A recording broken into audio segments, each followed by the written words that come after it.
Welcome to Mr. Sleepy Stories. Tonight, we'll speak softly about the mysterious and soothing world of cats, gentle companions whose habits, warmth, and quiet instincts have comforted humans for thousands of years. If you enjoy what I do here, please like, subscribe, and share your experience with this video topic in the comments below.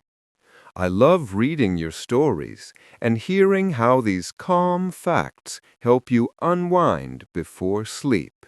It's easy to think there was one moment when cats decided to move in with us. One cozy fire, one bowl of milk, one purr that began it all. But the truth is softer and more surprising. It didn't happen once. It happened twice. Long before there were cities, humans in the Near East began storing grain. Where there's grain, there are mice, and where there are mice, there are cats. Wild cats started showing up around these early farming villages, sleek and quiet shadows drawn by the easy meals. The people noticed, the cats noticed, and slowly the two species began to tolerate each other's company. The farmers benefited from fewer pests. The cats enjoyed safety and food. It was never a grand agreement, just quiet coexistence. That's where the first bond began. Centuries later, and hundreds of miles away, something similar unfolded in ancient Egypt. But this time, the relationship grew into reverence. Egyptian art began to show cats beside nobles and gods. They were guardians of homes, symbols of fertility, protectors of the afterlife.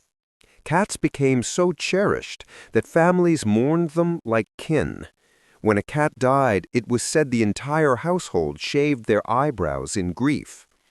Archaeologists have even found carefully wrapped cat mummies given the same honors as people. For a long time, scholars assumed these Egyptian cats were the start of it all. But genetic research told a quieter, more complex story. By tracing DNA from ancient cat bones, scientists discovered two separate domestication events, one in the Fertile Crescent and one in Egypt. Each group of cats evolved alongside humans in slightly different ways, both ending up friendlier, calmer, and more comfortable living close to us. Eventually, as people traded goods along caravan routes and sea voyages, these cats met again. Their bloodlines mixed, their traits blended, and together they spread across continents, to Europe, Asia, and finally around the world. Every house cat alive today carries a whisper of those two beginnings, the practical hunters of the Near East and the sacred companions of Egypt. It's strange to think that while we were building our first civilizations, cats were quietly building a relationship with us, not through training or force, but through patience. They watched, waited, and walked into our lives when they were ready. In many ways, they chose us twice.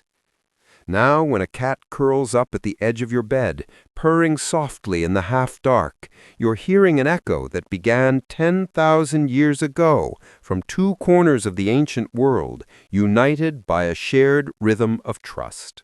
In ancient Egypt, when the sun slipped below the horizon and the desert cooled, people believed the veil between worlds grew thin. And in the half-light, one creature walked that delicate line better than any other, the cat. Cats moved differently from everything else in Egypt's landscape. They appeared and vanished soundlessly, their golden eyes reflecting the moon like two living lanterns. To Egyptians, this wasn't just beautiful, it was otherworldly. They believed cats could see what humans could not, the spirits of ancestors, the gods that watched from shadows, and the restless souls that lingered between realms. A cat's calm stare wasn't simply watchful, it was divine awareness. The goddess Bastet embodied that mystery. Depicted with the head of a lioness or a sleek domestic cat, she was both gentle and fierce, protector of mothers, bringer of joy, guardian of the dead. Temples dedicated to Bastet shimmered with bronze statues and carvings of cats in graceful poses. People left offerings of milk, jewelry, and carved amulets shaped like tiny felines, asking for her blessing and protection. In her presence, no evil spirit could pass. At night, when people heard the soft pad of paws in their homes, they didn't feel alarm, they felt comfort. To them, a cat's quiet walk through the darkness was a sign that the spirit world was being watched over. Cats seemed to belong to both sides, the warmth of life and the silence of death, moving between them without fear. Even their ability to hunt at night was seen as a sacred act, keeping dark spirits at bay just as they kept rodents from the granaries. When a cat died, it wasn't treated as a mere pet's passing. Families mourned as if they'd lost a guardian soul. The cat's body was carefully wrapped in linen, adorned with beads, and buried in sacred grounds near Bastet's temples. Thousands of these tiny mummies have been found, each one a testament to how deeply Egyptians believed cats were connected to eternity. Some owners were even buried beside their cats, hoping they'd guide them safely through the afterlife. What's most touching is that this reverence came not from fear, but from gratitude. Cats had earned their sacredness by choice. They came close to human fires, accepted our offerings, but never fully belonged to us. Their independence made them seem closer to the gods, free spirits who simply allowed humans to share their company. So when you see your cat pause and stare into an empty corner, just for a moment, it's easy to understand why ancient Egyptians thought they were seeing something we couldn't. Maybe, in some small way, they still are, walking softly on that thin border between here and whatever comes next. If you've ever walked into a Japanese shop or restaurant, you've probably seen it. A small cat figurine with one paw raised, frozen mid-wave. It's called the maneki neko, the beckoning cat, and it's one of Japan's most enduring symbols of luck. But behind that cheerful little statue lies a quiet, centuries-old story, one that began with a single real cat, a thunderstorm, and a chance encounter that changed everything. The legend tells of a humble monk who lived alone in a small, crumbling temple on the outskirts of Edo, what we now call Tokyo. He had little to his name, a leaky roof, an empty rice pot, and a stray cat he'd taken in. Despite his poverty, he shared what little food he had with the animal, speaking to it as if it were an old friend. The cat would sit outside the temple gates each evening, calmly grooming itself or gazing down the dusty road. One afternoon, a samurai lord was riding by. The sky was heavy with rain clouds, and he paused near the temple just as lightning began to split the horizon. As the storm grew fierce, he noticed the cat sitting near the gate, raising one paw, not in alarm, but in a gentle beckon, as if inviting him inside. Curious, the samurai dismounted and stepped toward it. The moment he did, a bolt of lightning struck the very spot where he had been standing. Shaken but grateful, he followed the cat into the temple to find shelter. There he met the monk, who offered him tea and conversation while the rain fell outside. The samurai, moved by the man's kindness and the strange twist of fate, became his benefactor. He provided money to repair the temple and make it flourish. When the cat eventually passed away, the monk built a small shrine in its honor, and the legend of the beckoning cat began. Over time, artisans crafted small figures to honor that story. The cat's upright paw, raised in greeting, was said to invite good fortune and friendship. If the left paw is raised, it calls in people, customers, visitors, companions. If the right paw is raised, it calls in wealth and success. The figures were placed in shops, homes, and temples, each one silently inviting blessings with its gentle wave. What's soothing about this story is its simplicity. A starving monk showed kindness to a stray, and that kindness returned to him in ways he could never have planned. The cat's gesture, small, calm, almost human, became a symbol of connection between strangers, of how small moments can ripple outward into good fortune. Even now, centuries later, the maneki neko sits by countless doorways, its soft smile and lifted paw quietly reminding people that luck doesn't always thunder in. Sometimes it just beckons softly, waiting for you to notice. Viking history is usually told in the language of storms and steel. Long ships slicing through icy seas, warriors shouting under northern skies. But tucked quietly among those tales of conquest is a softer story, one that purrs rather than roars, the story of Viking cats. Long before they were household pets, cats were shipmates.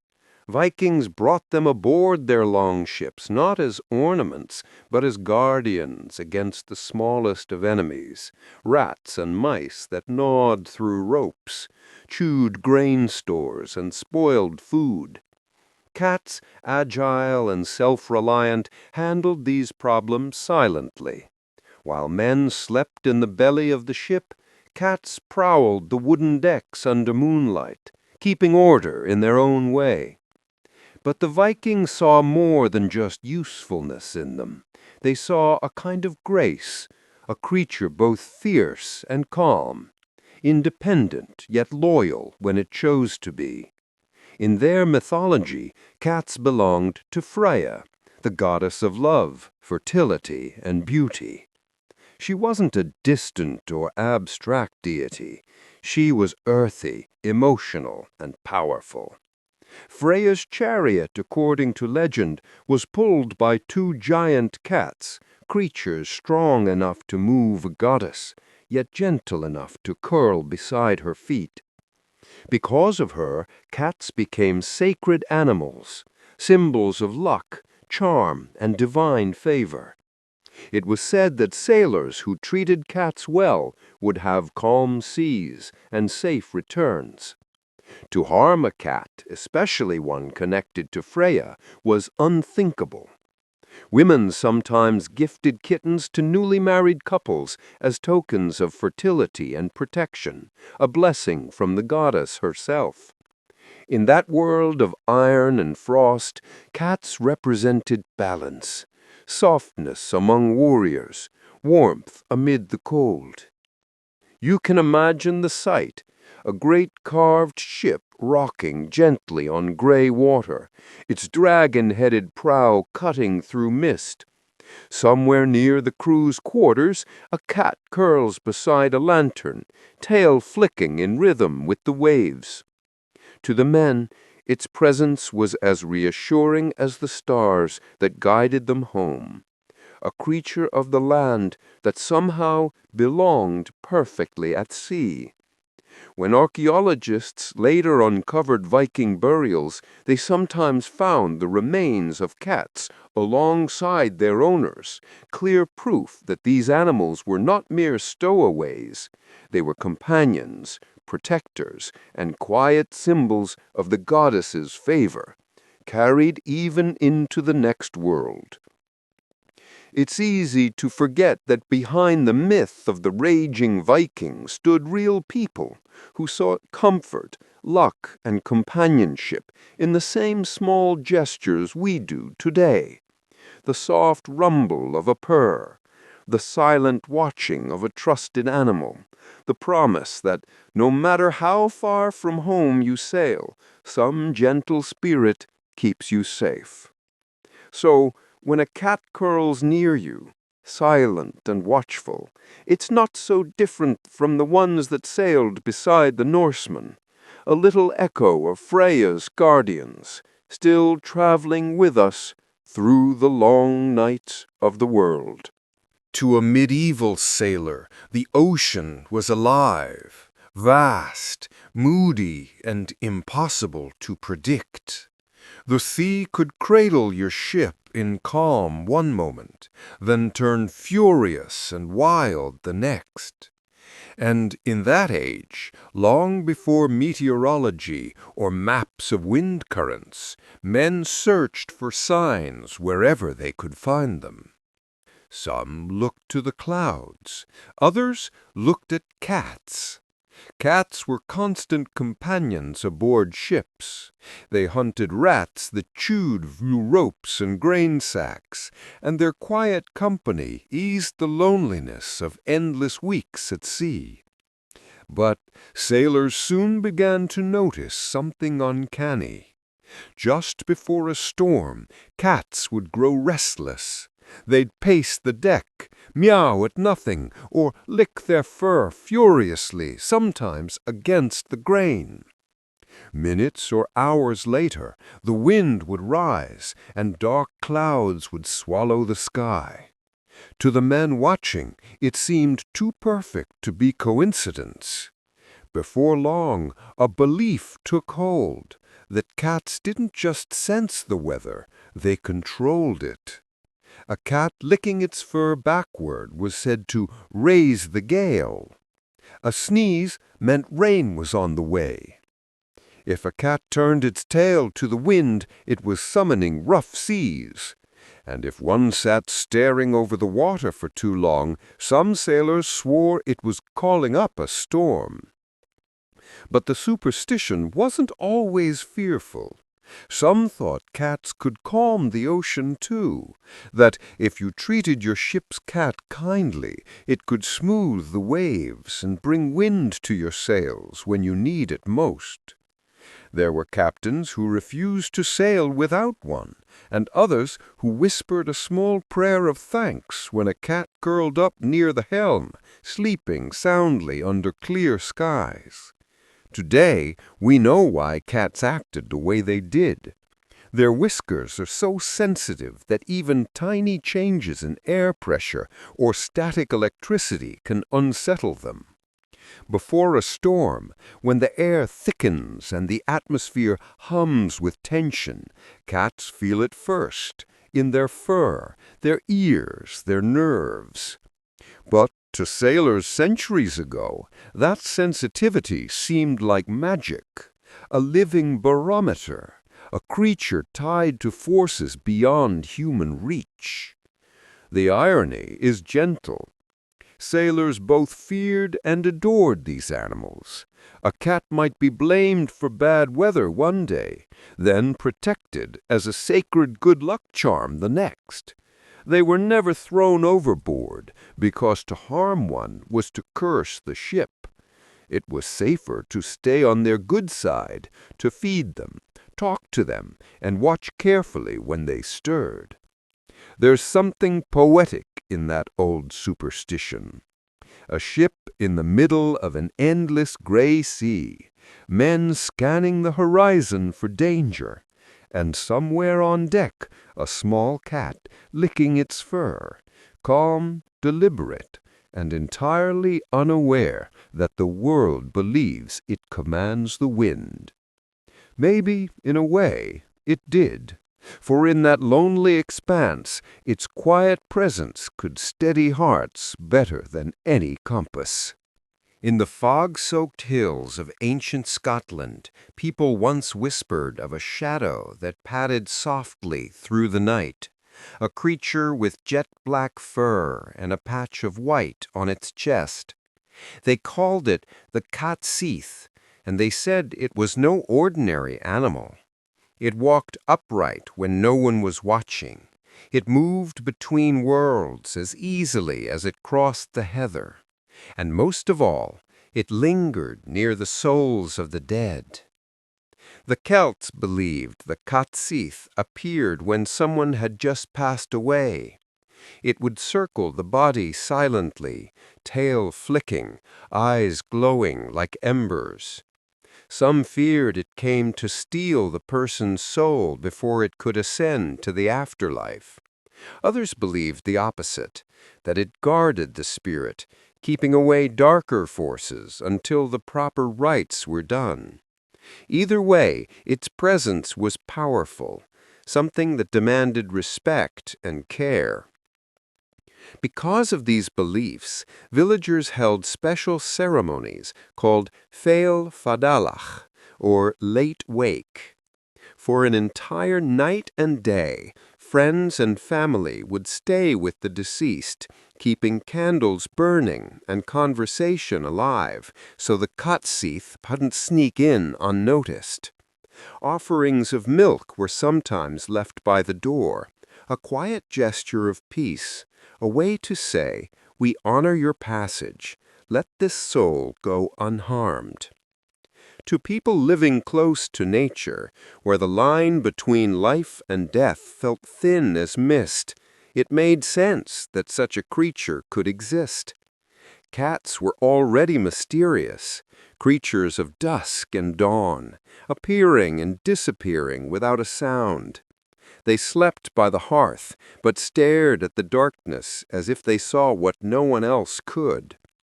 The cat Seath was an embodiment of that mystery, a guardian of the unseen, walking softly where humans dared not tread. Over time, the myth softened.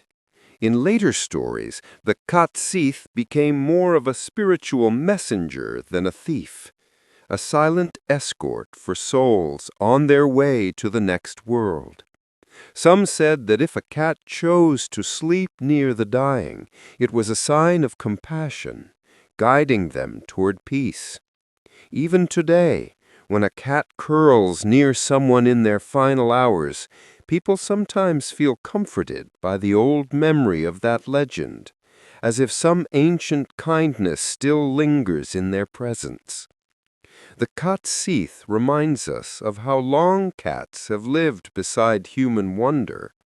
We've watched them vanish into the dark and return without explanation, and something inside us still believes they bring messages from beyond.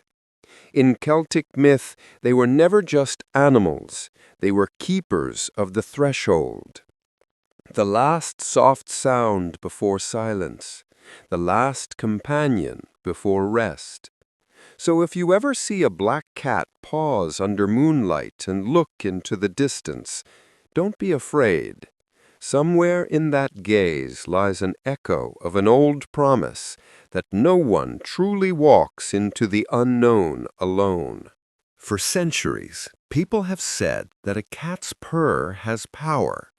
Not the mystical kind that calls down storms or spirits, but something gentler, closer to the heart. Long before medicine could explain it, farmers, sailors, and grandmothers whispered that the steady rumble of a cat's purring could help bones knit and wounds mend. If a cat slept near someone who was sick, they said, recovery came faster. It sounded like superstition, yet today, science is beginning to nod in quiet agreement. A cat's purr isn't just noise, it's a vibration. When a cat exhales and inhales, tiny muscles in its voice box twitch at a rapid rhythmic pace, producing a hum that falls between 25 and 150 hertz. Curiously, that same frequency range is used in physical therapy treatments for humans. Doctors have found that low-frequency vibrations can stimulate bone growth, relieve swelling, and even strengthen muscles after injury. It's as if the cat carries its own healing device, powered by breath. Scientists think cats may have evolved this ability partly for themselves. In the wild, conserving energy is vital. Cats spend long hours resting. Purring might act as a form of internal maintenance, a self-soothing vibration that keeps their bones and tendons strong while they lounge for most of the day.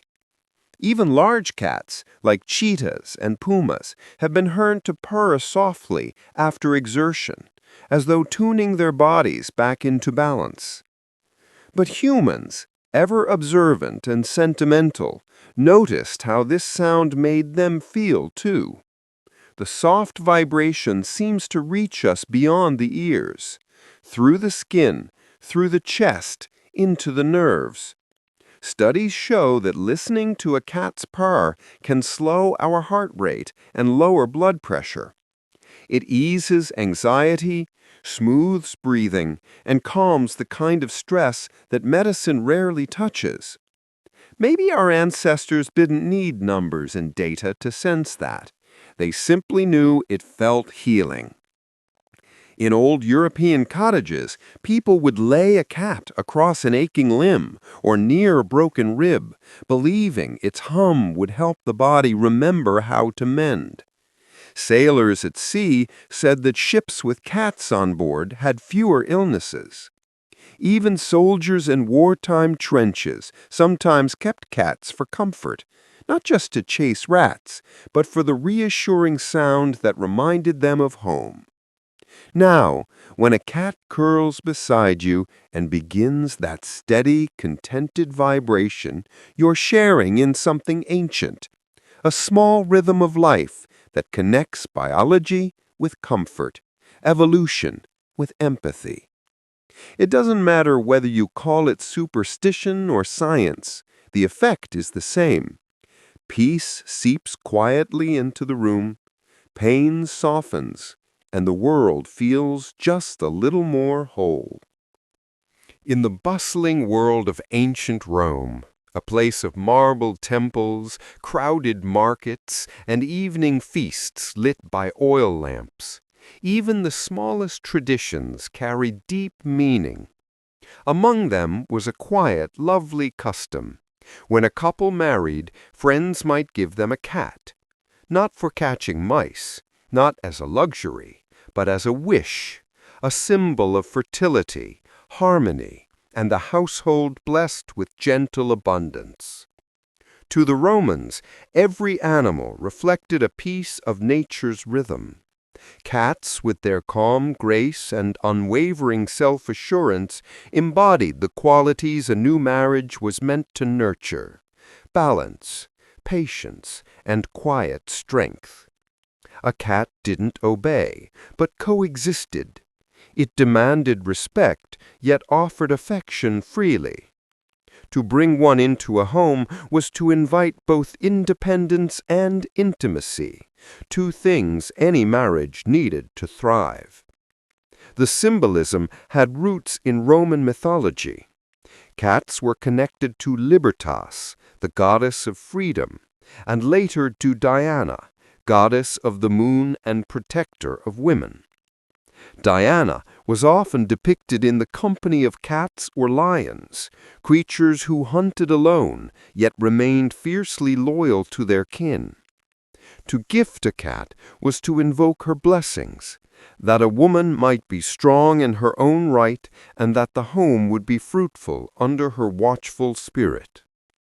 Romans saw fertility not only as the bearing of children, but as a general flourishing of life, crops, health, happiness, and peace. The purring of a cat in the home was thought to attract this kind of prosperity. Its steady rhythm was like a charm against discord. And because cats were affectionate mothers to their kittens, they became quiet symbols of maternal success, reminders of care and continuity. Newlyweds would often place their gifted cat near the hearth, the sacred center of the Roman household. The animal's presence was believed to strengthen the bond between husband and wife, ensuring warmth and stability in the years to come. If the cat curled near the couple's bed, it was said to bring restful sleep and fruitful dreams. If kittens soon followed, it was taken as a good omen, a whisper from the gods that the home was blessed. Even centuries later, fragments of that belief linger. The idea that a cat brings balance to a house, that its calm presence makes a place feel whole, those thoughts are still quietly alive. There's something timeless about how a cat moves through a room, unhurried, observant, peaceful. It teaches stillness without silence, affection without need. So when you see a cat nestled by a family's window, soaking in a patch of sun, you might think of those Roman couples from long ago, the young wife receiving a small, warm bundle of fur as a gift for the life ahead, a wish not just for children, but for comfort, laughter, and the kind of love that grows best in peace. Among the many stories told about the Prophet Muhammad, one of the gentlest begins not in a grand hall or on a battlefield, but in a quiet moment at home, morning light filtering through a doorway, the sound of soft breathing, and a cat asleep on his robe. Her name, according to tradition, was Mueza. She had followed the Prophet often, curling beside him during moments of reflection. One day, as the call to prayer approached, he rose to prepare himself, only to find Mueza sleeping soundly on the sleeve of his garment. Rather than wake her, he reached for a knife, carefully cut the fabric around her, and left the piece behind. He went to pray, his sleeve shortened, but his compassion intact. When he returned, the cat stirred and stretched, unaware that she had been given such quiet respect. For many Muslims, this small story captures something larger than words, a vision of kindness so deep that it extends to every creature that shares our world. In Islamic teaching, mercy is not a concept reserved for people. It's a thread that runs through all life. To disturb an animal without cause, to strike it, or to deny it care was considered cruelty. But to protect even its sleep was seen as divine gentleness. Cats, in particular, came to hold a special place in Muslim homes. The Prophet was said to have spoken fondly of their cleanliness and grace. He allowed them to drink from the same water he used for ablution, calling them pure creatures. Mosques welcomed cats to roam freely, where they often slept among worshippers, their presence seen as a quiet blessing. To this day, cats wander through courtyards in places like Istanbul and Cairo, treated as honored guests rather than pests, living reminders of that ancient compassion. The story of Mueza isn't about grandeur, it's about awareness. The Prophet noticed her. He saw peace in her rest and chose not to break it. That decision, so small, so ordinary, still echoes centuries later as an example of what true kindness looks like. Not loud, not public, but thoughtful, instinctive, and free of pride. And perhaps that's why the tale endures. It reminds us that gentleness is not weakness, it is wisdom. The understanding that harmony with life comes from respect, not dominance.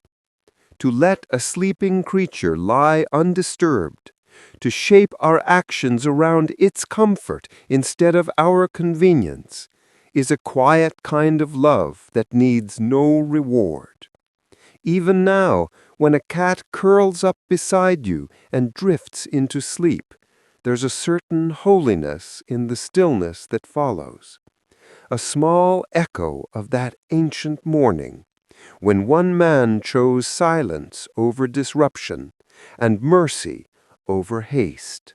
Among the many stories told about the Prophet Muhammad, one of the gentlest begins not in a grand hall or on a battlefield, but in a quiet moment at home.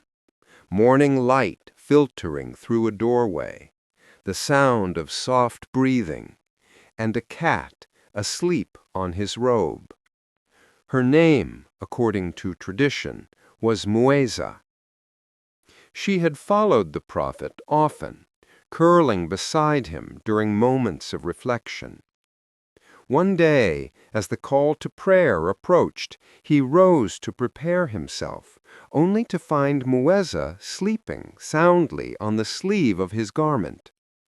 Rather than wake her, he reached for a knife, carefully cut the fabric around her, and left the piece behind. He went to pray, his sleeve shortened, but his compassion intact.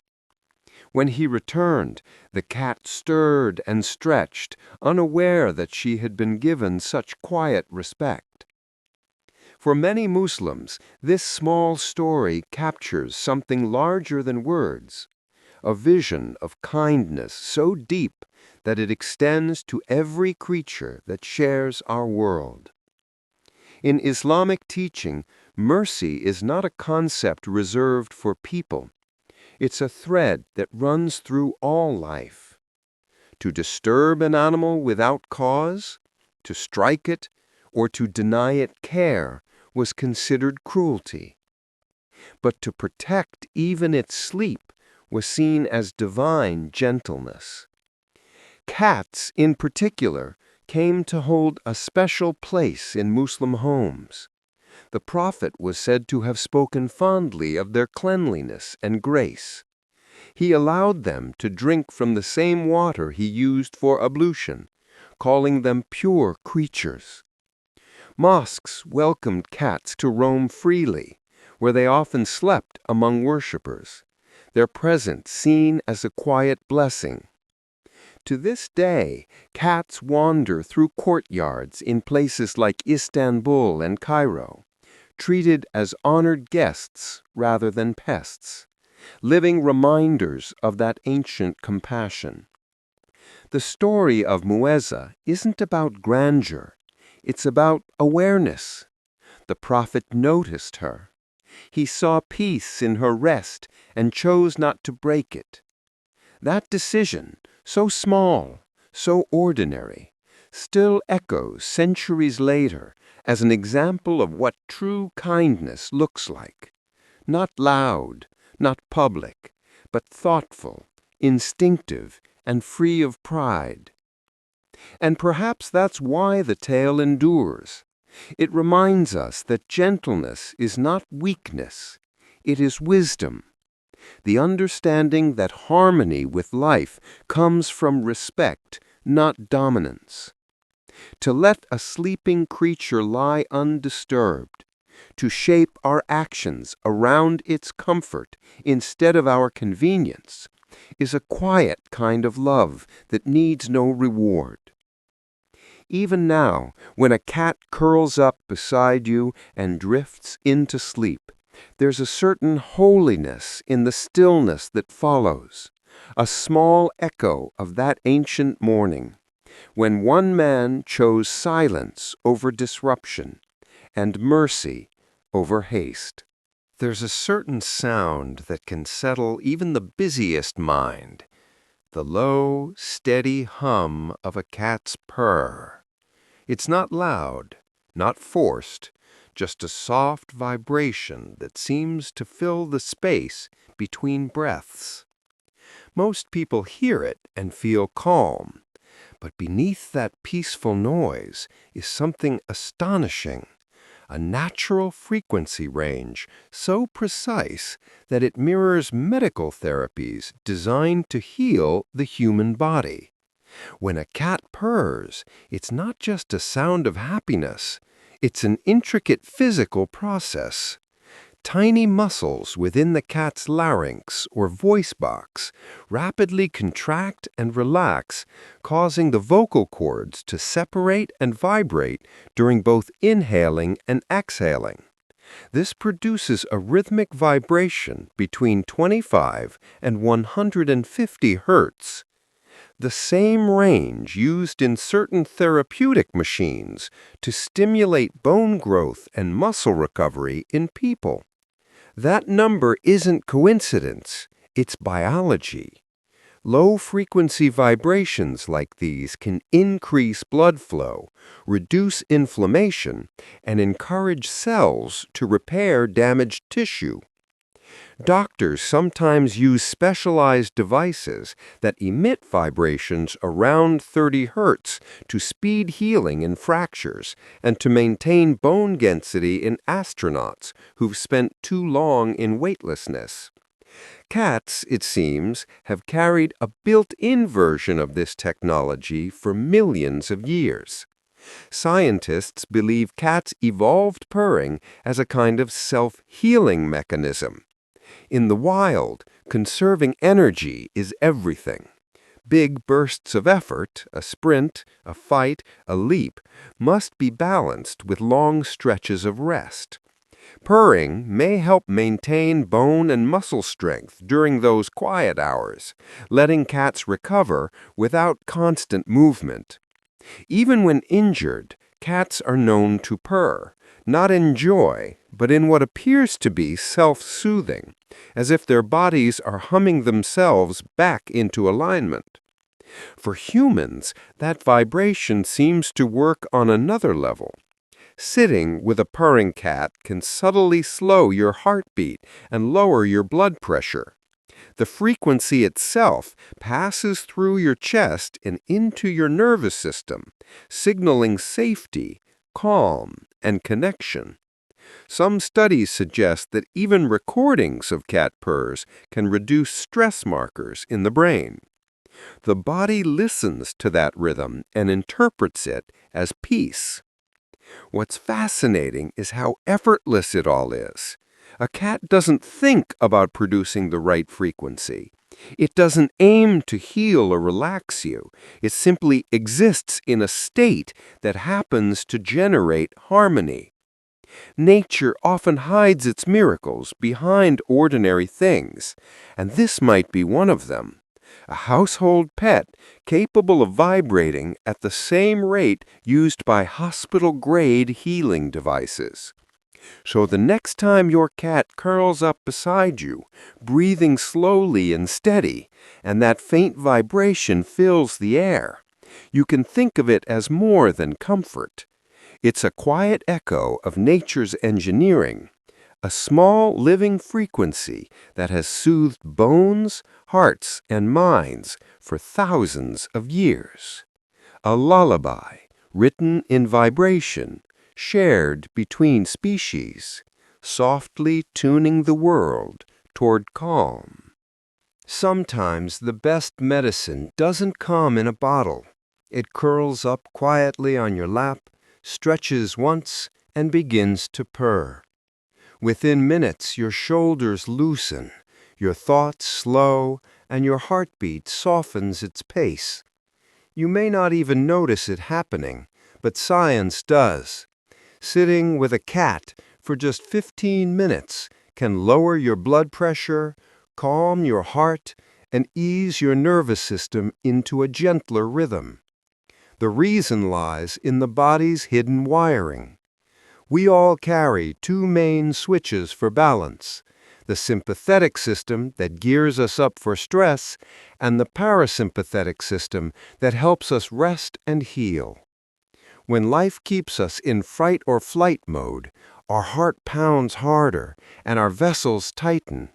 But a soft, rhythmic presence, like the slow warmth of a cat resting against you, flips that other switch. The body reads the signals of safety: steady breath, even warmth, and predictable motion. It's enough to tell your brain, you can relax now.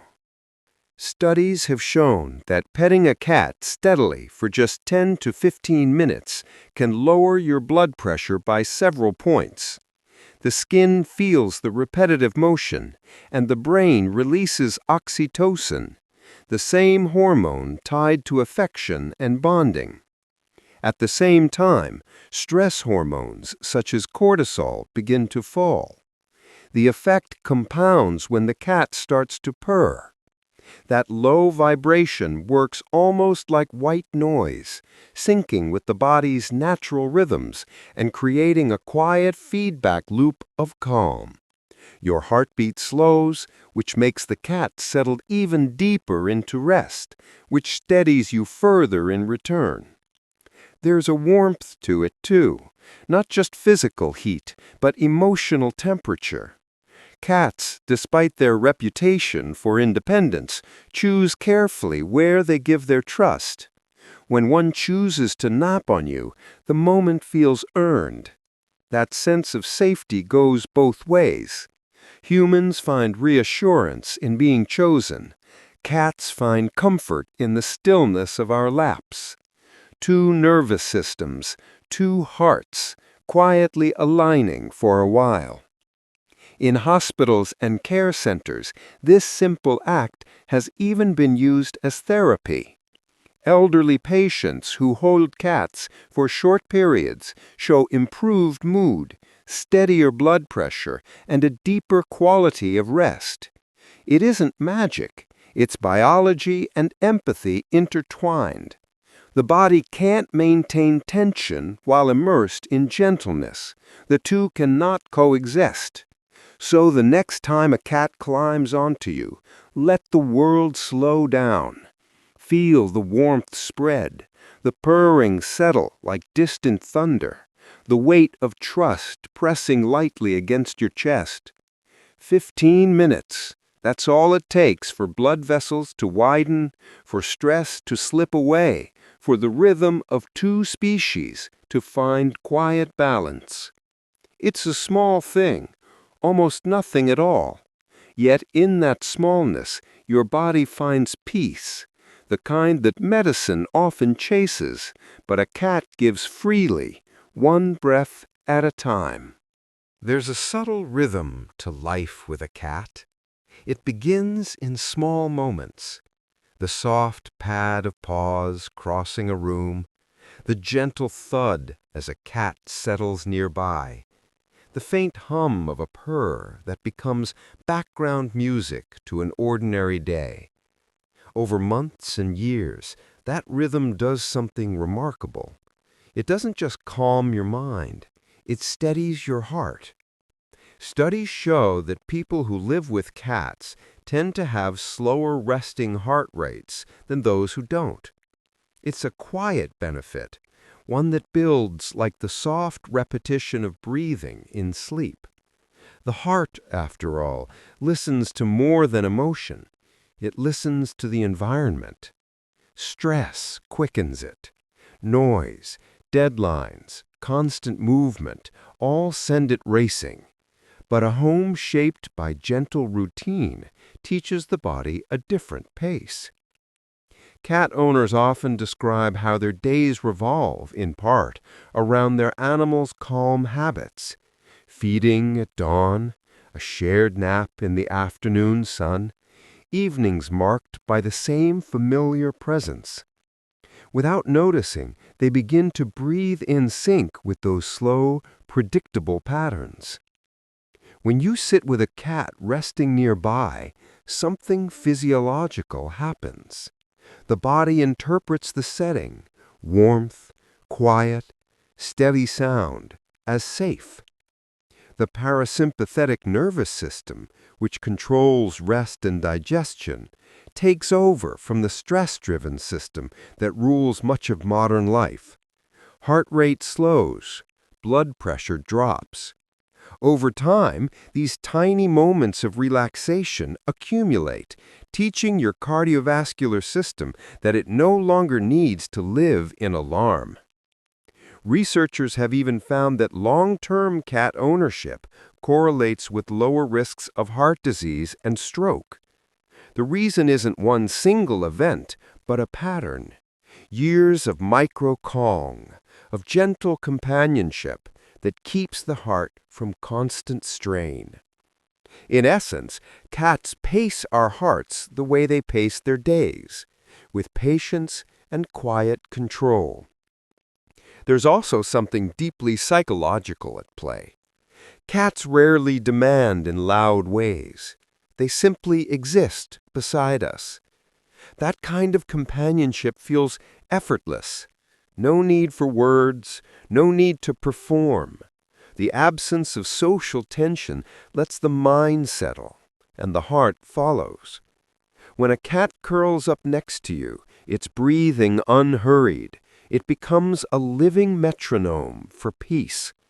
Your own pulse responds without command, slowing to match a softer world. It's easy to overlook how powerful that is. In a time when everything seems designed to quicken us, alerts, noise, expectation, the slow presence of a cat is an anchor. It returns the body to an older rhythm, one closer to nature's pace. You might not notice it happening, but your heart does. So tonight, when the house quiets and your cat stretches into its favorite corner, let that stillness reach you. Your heart will remember the cue to slow, to rest, to move in harmony with a life that purrs instead of rushes. And in that quiet, you'll find the oldest medicine there is, calm, woven gently into every beat.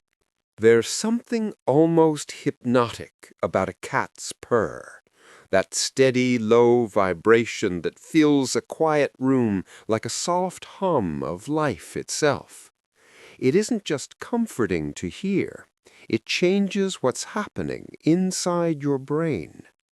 When we listen to a cat purring, something chemical and ancient stirs. The brain releases dopamine, the same neurotransmitter that floods us when we feel love, safety, or satisfaction. In other words, that sound, gentle, rhythmic, familiar, quite literally makes us feel good. Dopamine is often called the brain's reward signal. It's what motivates us to repeat what feels nourishing: food when we're hungry, warmth when we're cold, connection when we're lonely. When the sound of purring reaches your ears, it enters that same circuit. The brain interprets it as a cue of safety, a sign that everything for this moment is okay. The body responds by softening tension, deepening breathing, and easing the heart into a slower rhythm. What began as sound becomes sensation, then emotion. Scientists have tried to understand why this reaction feels so universal. One theory is that the purr's rhythm mirrors sounds we associate with comfort from the very start of life. The muffled heartbeat and steady breathing we heard in the womb. Those deep, low frequencies between 25 and 150 hertz seem to resonate not only in the air, but through our bodies. They vibrate the skin, the bones, and even the chest cavity in ways that seem to soothe the nervous system directly. It's a physical form of reassurance. But there's also something more subtle, something emotional. A cat doesn't purr just for anyone. It purrs when it feels secure, content, or connected. When your cat curls up near you and begins to hum, your brain recognizes that trust. It's an exchange of calm, a moment when another creature is not demanding or fearing anything, just existing peacefully beside you. That feeling of mutual ease is what triggers dopamine most strongly. It's not the sound alone, it's what the sound means. Over time, the brain starts to associate purring with tranquility. The effect becomes conditioned, like a melody that instantly lowers your shoulders the moment it begins. For many people, that's why falling asleep next to a purring cat feels so effortless. The brain is quietly flooded with small pulses of dopamine, encouraging rest, contentment, and a kind of emotional stillness that's hard to find elsewhere. There's beauty in how ordinary it is. A creature that once walked wild across ancient fields now lies beside us, offering peace through sound. We didn't invent chemistry. Nature did. The purr is both lullaby and medicine, working not through words or reason, but through resonance and trust. So when your cat curls up tonight and begins that soft, endless vibration, know that your body is listening, not just with your ears, but with every cell that remembers what calm feels like. It's dopamine's whisper, delivered in fur and rhythm, saying simply, "You're safe here." There's a moment that happens almost every time you reach out to stroke a cat. The world somehow slows down. The background noise of worry, the errands, the deadlines, the endless mental chatter fades just enough for you to notice the texture of fur beneath your fingers, the gentle rise and fall of breath, the faint vibration of a purr. Within minutes, your body begins to shift. Your muscles loosen, your breathing steadies, and deep within, your stress hormones, especially cortisol, start to drop. Cortisol is the chemical messenger of pressure. It's released whenever the body senses a challenge, from loud noises to emotional strain. In small bursts, it keeps us sharp and ready. But when it lingers, as it often does in modern life, it quietly wears us down. Too much cortisol makes the heart beat faster, the stomach tightens, and sleep feels unreachable. That's why gentle, rhythmic touch is so powerful. It tells the body that the storm has passed. When you stroke a cat, you activate receptors in the skin called C-tactile fibers. They respond not to strong pressure, but to slow, tender movement, the kind that mimics grooming or a loving embrace. These signals travel directly to the brain's emotional centers, triggering the release of oxytocin, the hormone of affection and safety. As oxytocin rises, cortisol falls, sometimes by as much as 30% within just a few minutes of contact. The body reads this simple act as a message: you are safe, you are loved, you can rest. Cats, of course, seem to know the rhythm by heart. Their bodies are warm, their fur soft, and their behavior calm when trust is earned. When a cat chooses to lie beside you, to stay still under your hand, it's participating in a kind of wordless therapy. Each stroke becomes a shared heartbeat, one giving reassurance, the other receiving it. Both creatures benefit. Both relax. It's a partnership that predates science itself. In one study, people who regularly interacted with cats not only had lower baseline cortisol levels, but they also recovered faster after stressful events. Their bodies learned to enter calm more easily, as if the presence of a cat had gently retrained their nervous systems.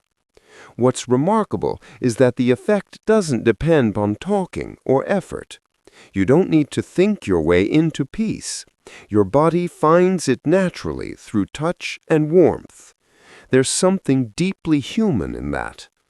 In a world obsessed with speed and achievement, a cat teaches you to move slower, to let your hand linger, to feel rather than fix.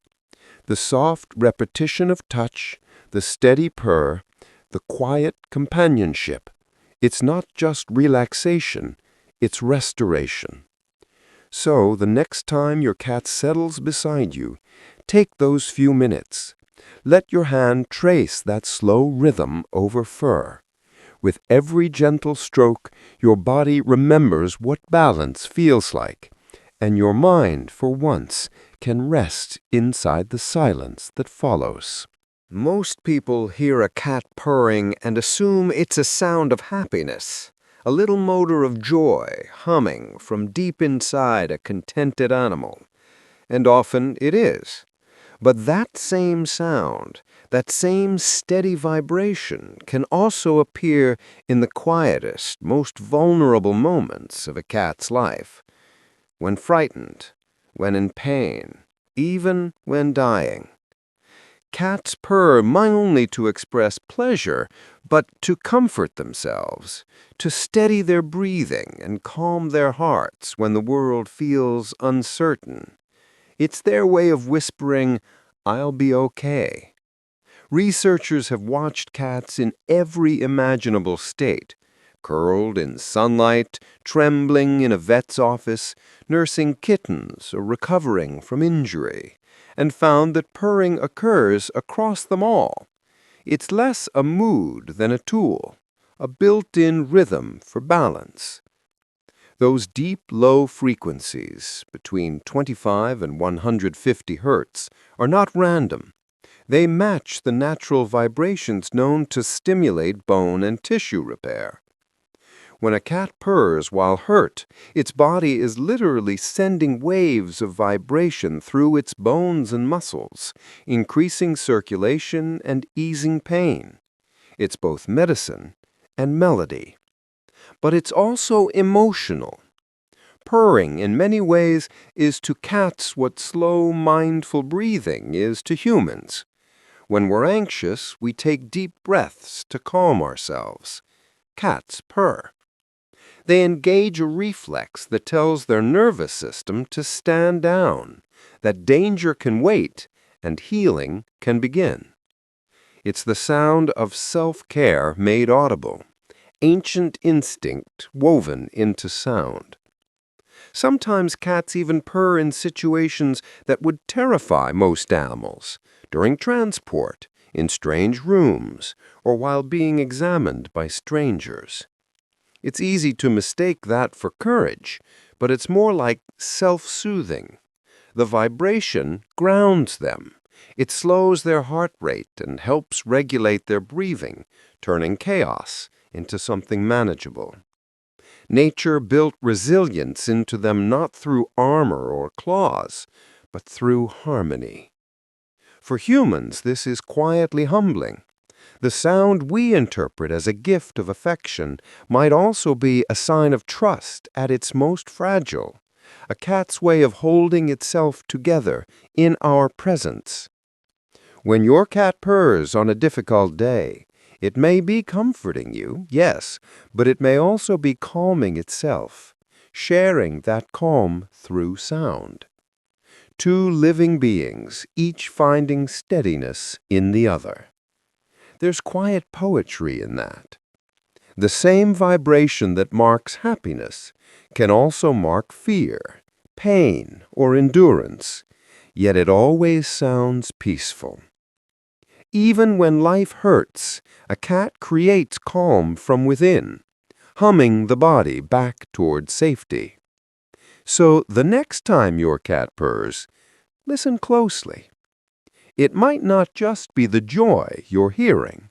It might be resilience, a small living creature reminding itself, and maybe you too, that serenity is something we can build even in the middle of discomfort.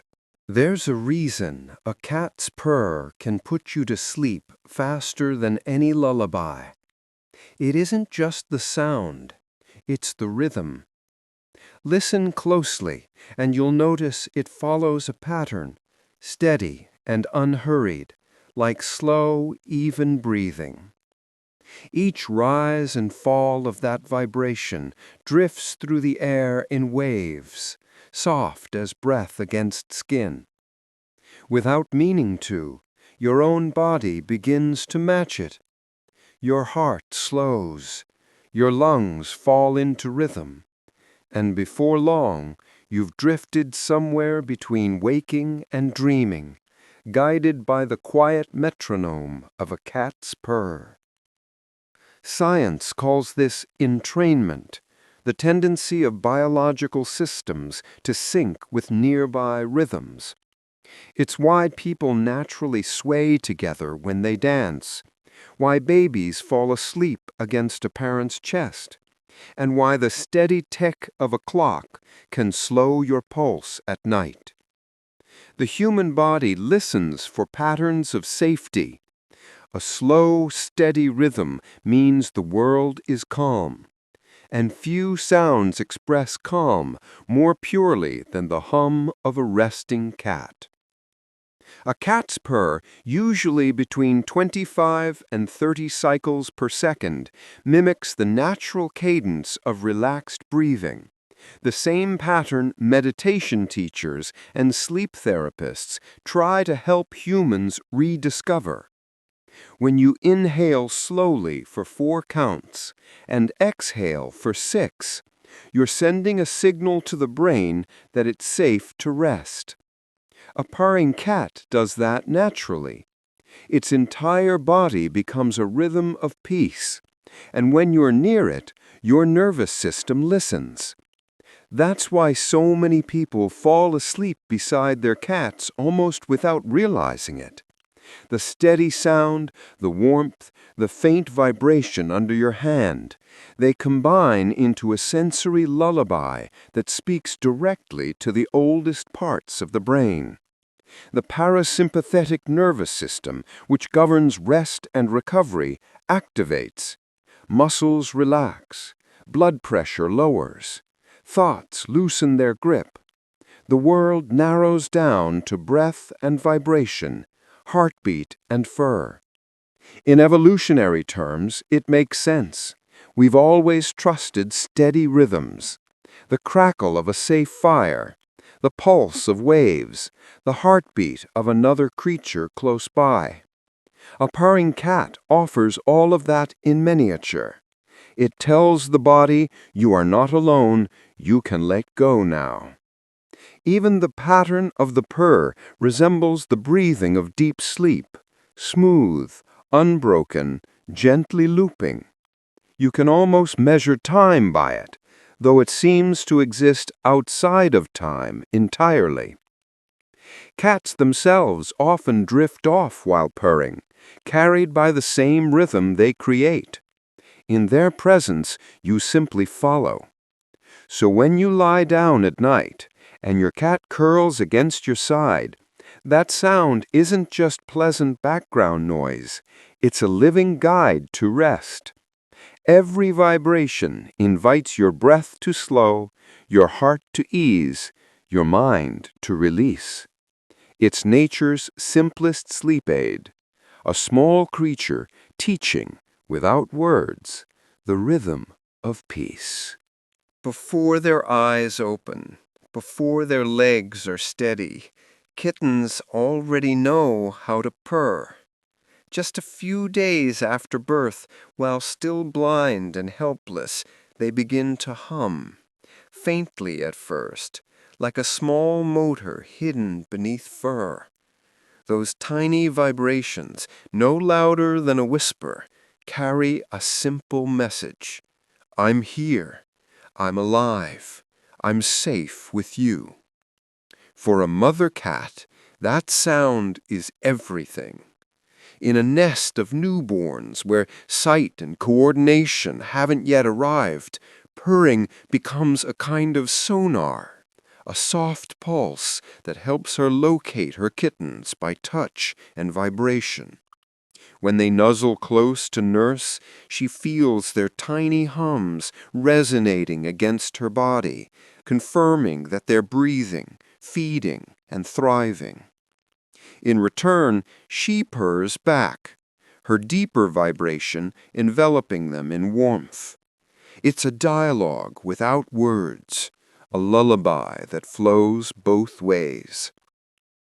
Scientists believe this early purring evolved as a survival mechanism.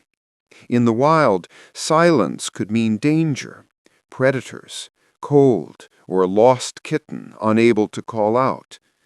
But purring is different from crying. It's quiet enough to keep the nest safe, yet strong enough for the mother to feel it through her body. It's communication by touch rather than sound, a heartbeat language that passes reassurance from mother to child. The frequency itself seems perfectly tuned for comfort. Between 25 and 150 hertz, the same range known to promote relaxation and healing. Even at this early stage, those gentle vibrations may help stimulate growth and circulation, soothing the tiny muscles that are just beginning to move. In a way, purring is the first rhythm of self-regulation, teaching the kittens calm before they even understand the world. As they grow older, the habit never leaves them. Cats continue to purr throughout their lives, not just when happy, but when seeking comfort, healing from injury, or bonding with humans. It's the same instinct carried from the cradle, to create safety through sound. When a cat curls against you and begins to purr, it's sharing that same ancestral signal it once gave its mother. A reminder that peace can be created, not just found. There's something profoundly tender about that continuity.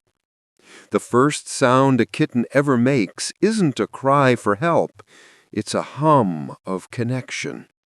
It doesn't demand or complain, it simply reassures. It says, "I belong here." And maybe that's why humans respond so deeply to the sound. We recognize in it something familiar, the same longing for warmth, for closeness, for the quiet assurance that life, for this moment, is safe. So the next time you hear a cat purr, think of it as an echo from the very beginning of its life, a small voice of survival, turned into a language of love, still speaking softly through the years. Some sounds belong to all nature. Rain falling in on count leaves, waves breaking on sand, and the low, steady hum of a cat at rest. What's remarkable is that this hum isn't confined to the animals who curl up beside our beds. Across plains, jungles, and mountains, wildcats like cheetahs, pumas, servals, and ocelots share the same rhythm. Their purrs vibrate in the same quiet frequency range as our domestic companions, between 25 and 150 hertz. It's as if nature designed one universal tone to express calm. When a cheetah lies in the grass after a long chase, chest rising and falling in an even rhythm, it purrs just like a house cat settling into a nap. Scientists call this a continuous purr, produced during both inhaling and exhaling. The muscles of the larynx, the voice box, twitch at a constant speed, causing the vocal cords to open and close rapidly. The air passing through creates vibration, and vibration becomes that soft, rolling sound we know so well. What's fascinating is how evolution divided the feline family. Some species, like lions and tigers, roar but cannot truly purr continuously. Their throats contain a flexible ligament that allows deep, thunderous calls across long distances, powerful for territory and dominance, but incapable of the gentle hum of contentment. The smaller cats, by contrast, kept their simpler structure. They gave up the roar in exchange for something quieter, a vibration that soothes instead of warns, that comforts instead of commands. For wild cats like the cheetah, purring serves more than one purpose. Mothers purr to communicate with their cubs, just as domestic cats do. The cubs purr back while nursing, letting their mother know they're safe and alive. It's a language of touch and sound, useful even in tall grass where visibility is low. And when injured or exhausted, wild cats have been observed purring to themselves, a form of self-reassurance that may also speed healing through the same low-frequency vibration. That's what ties them all together: domestic cats, wild cats, and even humans who share their company. The purr's frequency sits in a range known to stimulate bone growth, relax muscles, and calm the nervous system. Whether it's echoing softly in a living room or rippling through the golden savanna air, it carries the same physiological signature: peace in motion. There's something beautiful in that continuity. Across thousands of years of evolution, from forest to fireside, this one sound has remained unchanged, an ancient heartbeat turned audible. When you listen to your cat purr, you're also hearing the echo of cheetahs under starlight, of wild mothers soothing their cubs in dens, of life finding calm even in untamed places. So the next time your cat hums softly in the dark, remember, it's not just your home it fills with peace. It's the same frequency that once trembled through the wild, a small reminder that comfort, like the purr, belongs to every corner of the earth. When a cat loses its sight, the world does not go silent. It simply rearranges itself. Every sound, every vibration becomes a landmark. And for some blind cats, one of the most important tools for navigating that invisible landscape comes not from the world around them, but from within, the soft, steady hum of their own purr. Scientists and behaviorists studying blind or partially sighted cats have noticed something fascinating. Many of them purr almost constantly while exploring new spaces. At first, it seems like a habit or comfort, and it is that too. But the sound also serves a practical purpose. The low-frequency vibrations of a purr travel outward, bouncing off nearby walls, furniture, and floors. Those faint echoes return through the air and through the cat's sensitive whiskers and skin, helping it build a three-dimensional sense of where it is. It's not sonar in the strictest sense, but it functions much the same way, a quiet form of acoustic orientation born from calm. Cats are exquisitely tuned to subtle feedback. Their whiskers detect shifts in air pressure, their ears swivel independently toward the tiniest rustle, and their paw pads feel minute tremors through the ground. When they purr, those same systems absorb how the vibration interacts with the environment. A closer wall produces a slightly stronger reflection. An open doorway softens the return. Even without vision, the cat gathers an outline of space from these cues. What's remarkable is the choice of method. Most animals, when frightened or disoriented, make sharp, loud sounds, cries, clicks, shouts. Cats, by contrast, respond to blindness or uncertainty with gentleness. They hum. They use a sound that calms the body while guiding the mind. In losing sight, they rely on serenity, not noise. It's as though they've learned that peace itself can be a form of navigation. This adaptation also keeps them safe emotionally.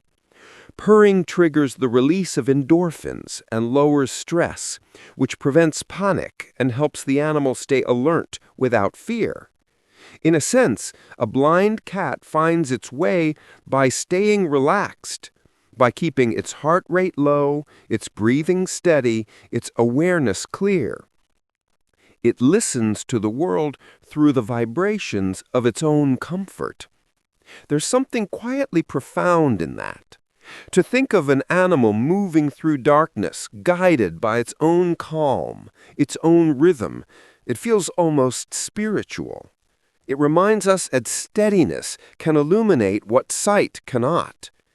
The cat's purr, already a symbol of peace for humans, becomes for it a tool of survival and confidence.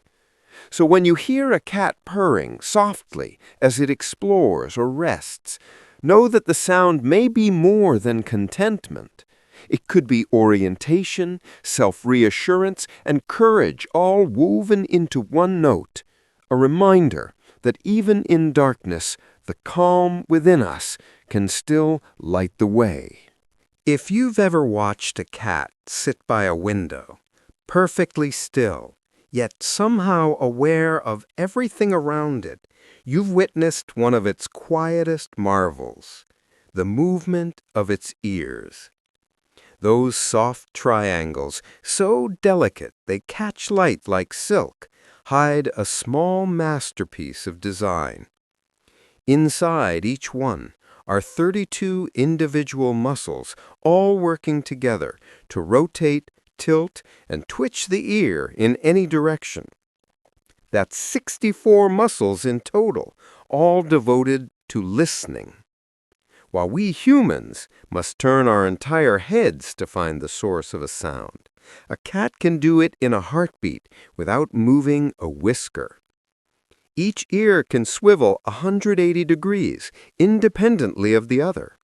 One might be tuned toward a bird rustling outside the window, the other toward a creak across the room. The result is an acoustic panorama, a living, three-dimensional sound map of the world.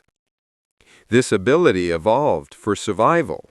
Long before they shared our homes, cats were solitary hunters. To live alone meant to rely on precision. The slightest rustle in grass could be the difference between catching dinner or going hungry. By fine-tuning their ears toward faint sounds, the buzz of an insect, the squeak of a mouse, they became masters of stillness and focus. Their ears don't just hear, they calculate. The brain measures how sound arrives at each ear, compares the delay, and instantly determines distance and direction. It's sonar without technology, a built-in compass made of muscle and instinct. But these graceful movements aren't just tools for hunting. They're also part of feline expression. A cat's ears speak almost as much as its tail. Forward ears mean curiosity, gently tilted back, caution, flattened completely, warning. The same muscles that guide them through the wild also reveal emotion, quietly sharing what words never could. What's striking is how quiet it all is. The rotation happens so smoothly you might not even see it. Just a slight shift, a small flick, like the thought of motion rather than motion itself. And yet that single adjustment can transform a vague sound into a precise point in space. A cat can track prey or footsteps long before its eyes confirm what its ears already know. Even when they rest, cats are listening. Their ears move in sleep, reacting to distant noises while their bodies remain still. That's why a dozing cat can wake in an instant at the faintest sound. Their awareness never truly fades. It just hums softly in the background, guided by those tiny, tireless muscles. There's a quiet poetry in it, a creature that listens more than it speaks, that turns attention into art. The world, for a cat, is not chaos, but pattern. Every whisper, every vibration has a place, and with just the tilt of an ear, they find it. So the next time your cat seems lost in thought, ears twitching like little radars, remember, they're not ignoring the world, they're mapping it, hearing more, feeling more, and doing it all without a single wasted sound. To us, whiskers might seem like decoration, soft, graceful accents that frame a cat's face. But to the cat, they are instruments of perception, as vital as our eyes or fingertips. Each whisker is a silent antenna, tuned to the language of air. Through them, a cat can feel a world we can't even see. The faintest currents, the slightest shift in pressure, movements smaller than a millimeter in space. Whiskers, or vibracea, aren't ordinary hairs. They're thicker, longer, and anchored deep into the skin, surrounded by tiny blood vessels and a dense network of nerve endings.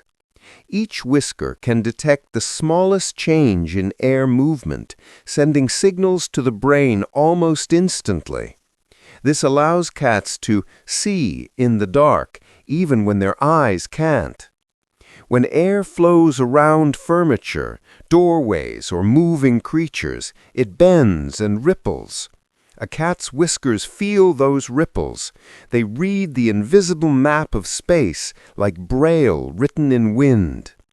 Scientists have measured this sensitivity and found that whiskers can pick up movements less than 1 millimeter wide.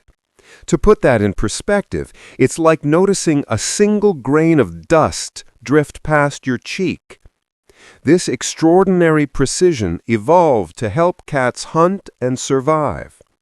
In the wild, every whisker twitch helps them detect prey or obstacles without sound or light. They can slip through narrow gaps without brushing the sides, judge distance mid-leap, and sense an approaching creature by the pressure wave it makes through the air.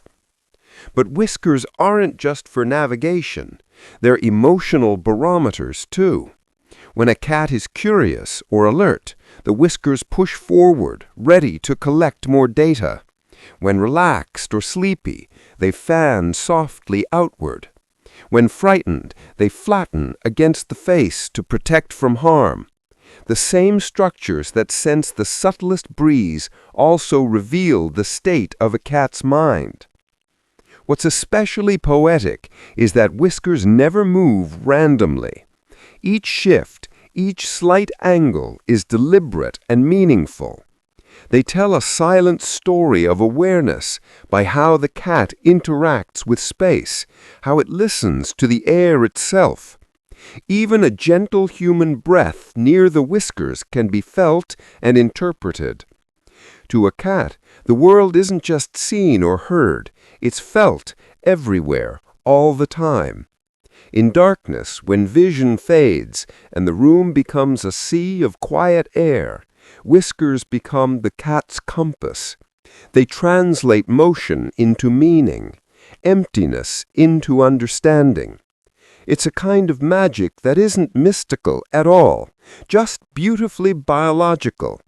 The universe moves constantly, even in stillness, and cats are built to notice. So the next time your cat pauses, whiskers trembling slightly, as though catching a thought in the air, know that it's listening to something you cannot, the gentle shape of the unseen world, drawn not in light or sound, but in movement so small it feels like the breath of existence itself. The world is never truly silent, not to a cat. Even when everything seems still, the air around them is alive with whispers we can't hear. Beneath the floorboards, under the garden soil, behind the hum of walls and wind, there are sounds too high for human ears to notice. But cats can. Their hearing stretches into ultrasonic ranges, up to nearly 64,000 hertz, allowing them to catch what to us is pure silence, the tiny rustle of a mouse underground, the flutter of insect wings, the faint scrape of a creature breathing just beyond sight. To understand how remarkable that is, consider this. Humans hear up to about 20,000 hertz.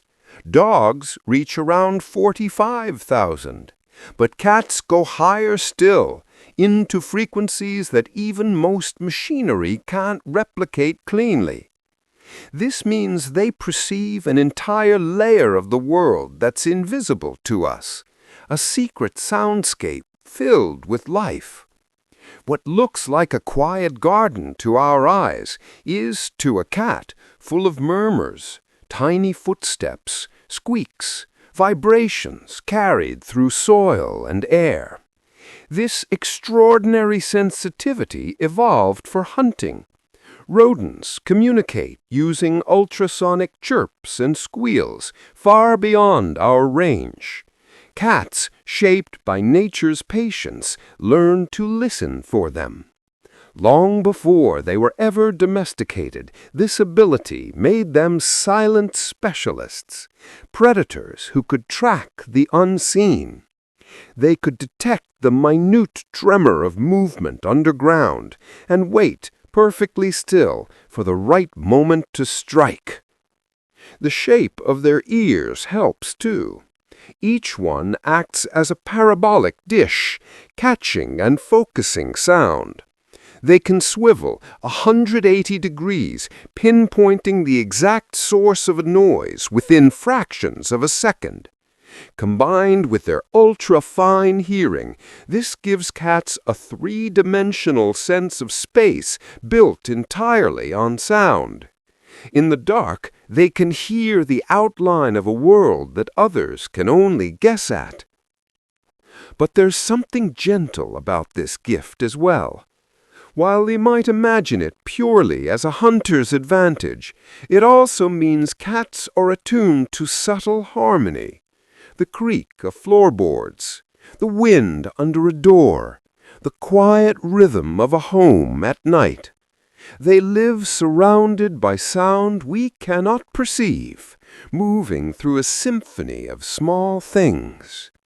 Sometimes, when your cat pauses suddenly, ears tilted, pupils wide, it's listening to that other world. You might think it's staring at nothing, but to the cat something is speaking. A mouse beneath the soil, a vibration from a wire, perhaps even your own pulse echoing softly in the room. It's humbling, really, that such an ordinary creature hears the extraordinary every day. For them, silence is never empty. It's full of life, layered in tones we'll never know. And when they close their eyes and rest their head against your arm, perhaps that world grows quieter for them, too. The loudest sound left being your heartbeat, slow and steady, matching the calm they've learned to master so well. When a cat lifts its nose and pauses, whiskers still and eyes half closed, it isn't just sniffing the air, it's reading it. Every gust of wind, every trace of warmth carries messages that only it can interpret. Where we might sense nothing, a cat perceives a map. Who has passed, where they came from, what they felt, what changed. Their sense of smell is about 14 times stronger than ours, a world layered in invisible detail that we can only imagine. Inside a cat's nose lie roughly 200 million scent receptors compared to the mere 5 million in a human's. Their olfactory bulb, the part of the brain that processes smell, is proportionally much larger too, finely tuned for decoding an endless variety of scents. To us, air is air. To them, it's a book written in fragrance.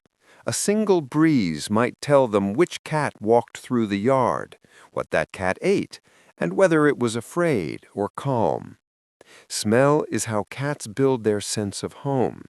Every room in your house carries a specific scent signature, and your cat knows it intimately.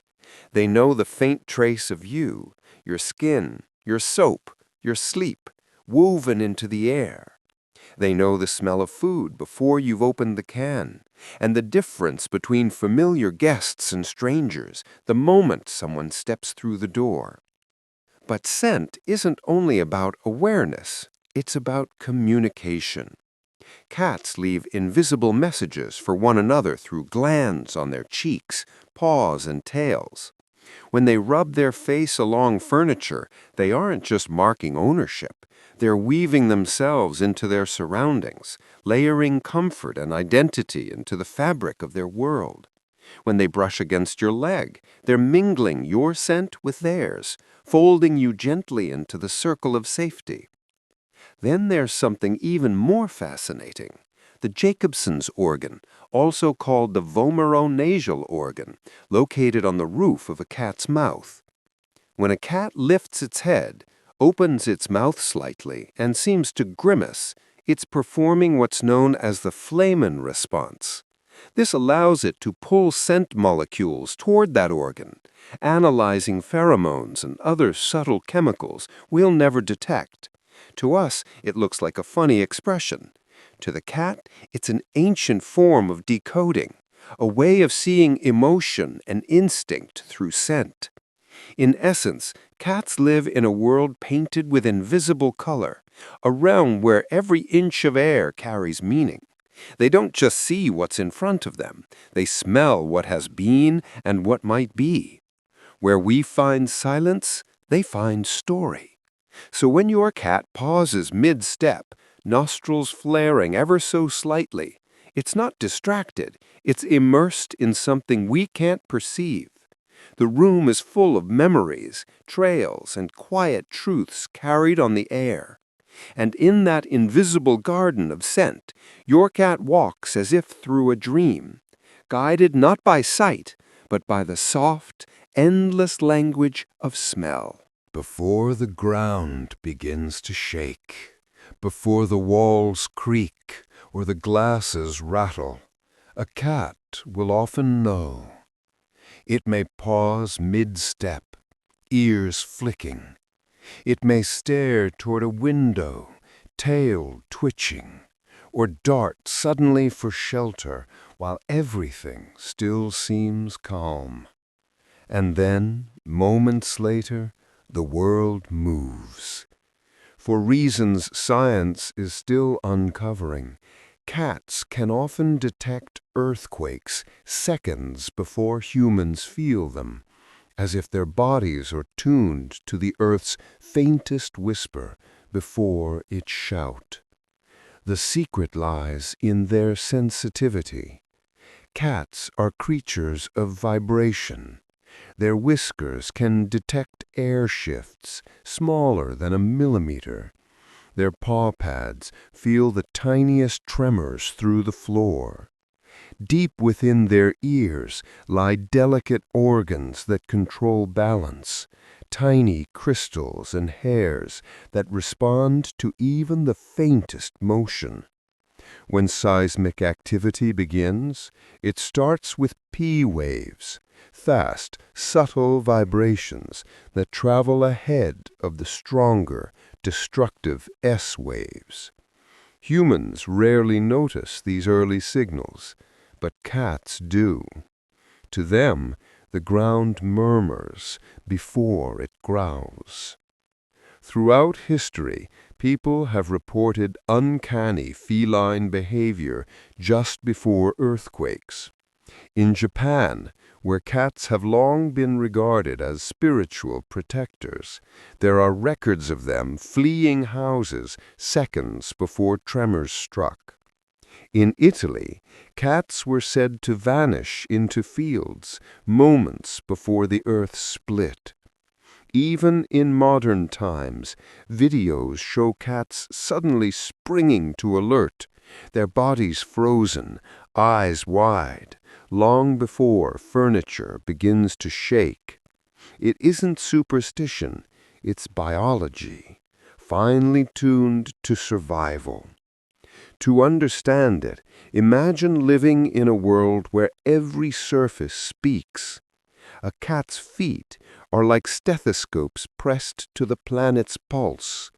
The smallest vibration travels upward through bone and muscle, translated into awareness before thought. While we move through life cushioned by shoes and noise, cats remain in direct contact with the rhythm beneath us, the heartbeat of the earth itself. There's also a behavioral layer. Cats are cautious creatures, deeply attuned to patterns of safety.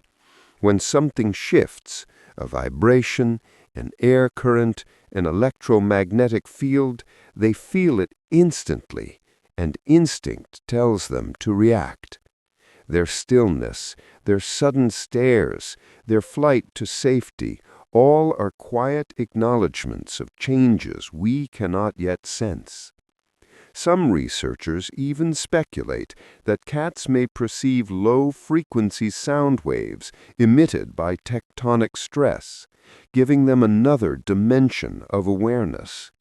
Whether through vibration, pressure, or sound, what matters is the same. They know before we do. There's a strange comfort in that idea.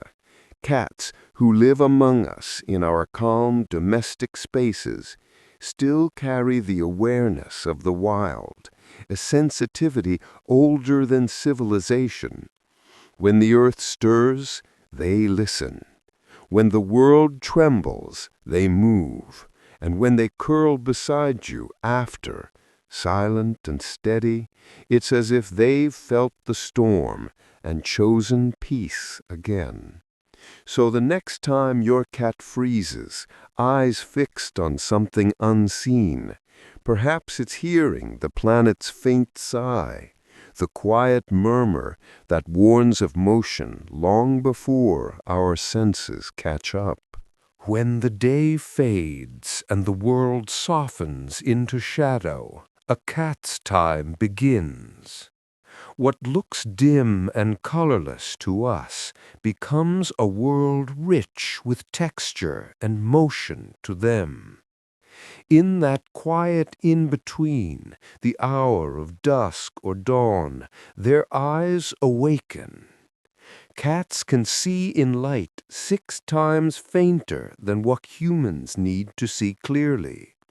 Their vision is tuned to the half-light, to the edges of day, where the sun's last glow meets the dark. The secret lies in the architecture of their eyes. A cat's pupil can expand into a perfect black circle, gathering every bit of available light. Inside the retina, where humans have cells specialized for color, called cones, cats have far more rod cells, the ones that detect light and movement. These rods are incredibly sensitive, able to capture photons that would slip unnoticed past our vision. It's not magic, it's mathematics written in biology. Where we see dimness, they see possibility. And then there's the hidden mirror within their eyes, the tapetum lucidum, a thin reflective layer that sits behind the retina.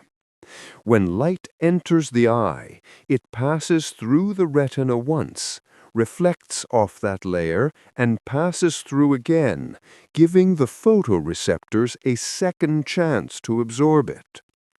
This double exposure is what makes their eyes glow eerily in the dark. It's not superstition, it's reflection, light bouncing back from a biological mirror. But cats can't see in total darkness, as myths often claim. Even their remarkable eyes need some light to work with, a moonbeam, a street lamp, the glint of starlight on a surface. What they can do, though, is make more of less. To them, faint light stretches farther, lasts longer, becomes a world still alive when ours fades. Their color vision is different, too, muted compared to ours. They see fewer reds, but their sensitivity to blues and greens make twilight vivid, as if they were designed to live in that hour when the world exudes calm, when light is soft and the air carries a hush. In ancient times, people thought cats could see spirits because their eyes seemed to follow invisible things in the dark. In truth, they were simply perceiving motion and light that humans couldn't. Their pupils expand, their gaze sharpens, and they navigate spaces we'd stumble through blindly. To them, the world never truly goes dark. It only dims into a softer kind of clarity. There's something comforting in that. Cats walk easily through the shadows that confuse us, seeing patterns in the half-light that we overlook. They are creatures made for thresholds, between light and darkness, movement and stillness, seen and unseen. So the next time your cat's eyes glint softly in a dim room, know that they are not staring into nothing. They are watching the world still alive in shades of gray and silver, a world that, to them, never stops glowing. If you've ever looked into a cat's eyes and watched the pupils change, you've seen one of nature's quiet miracles. In bright daylight, their pupils shrink into thin vertical slits, sharp lines of control, narrow as a whisper. But as the light fades, those same pupils open like doors into another world. They widen until nearly the entire eye turns black, drinking in the dimness, capturing what the night hides. No other domestic animal can match this range. Cats possess the most powerful pupil expansion in the household kingdom, a mastery of light and shadow, evolved for the art of night hunting. The reason lies in balance. Light is both a gift and a threat to sight. Too much, and the sensitive cells of the retina can be overwhelmed. Too little, and vision fades into emptiness. Cats' eyes evolved to manage both extremes. The vertical slit allows exquisite precision. It can close tighter than a round pupil, regulating light with surgical accuracy. But at dusk, when the sun slips beneath the horizon and the world turns blue, those pupils open wide, gathering what's left. In that moment, the cat's eyes become like two living lenses, perfectly tuned to twilight. This ability comes from specialized muscles that shape the pupil like an adjustable aperture. Their response is rapid. A flicker of light, a change in focus, and the eyes shift instantly. In darkness, they can open nearly 3 times wider than a human's, letting in 6 times more light. Combined with their reflective tapetum lucidum, that mirror-like layer behind the retina, it allows them to see motion in near darkness that we'd never detect. In the wild, this means survival. A cat can stalk its prey by the faint shimmer of moonlight or the silver outline of a moving tail. Every expansion and contraction of the pupil refines that vision, controlling not just brightness, but depth, focus, and detail. Their world is a moving painting of subtle contrasts, brushed in gradients of shadow. Yet there's something more than biology at work, something almost aesthetic. Cats don't just use light, they play with it. When you see their pupils shift in a sunbeam, it feels like watching an artist at work, blending perception with instinct. They read the language of illumination in a way we've forgotten, knowing exactly how much to take in and when to close it off. People once believed cats held the night inside their eyes, that their pupils expanded to swallow darkness itself. In truth, they simply mastered adaptation, the gift of seeing in two worlds, bright and dim, without ever blinking at the change. So when your cat gazes at you, pupils wide and glittering, remember that you're looking into a small piece of night itself, an ancient hunter's tool still alive in your living room, balancing between sun and shadow with effortless grace. Watch a cat move across a narrow ledge, a fence, a railing, the back of a couch, and you'll see an effortless kind of grace that looks almost rehearsed. The paws step lightly, each one finding its place without hesitation.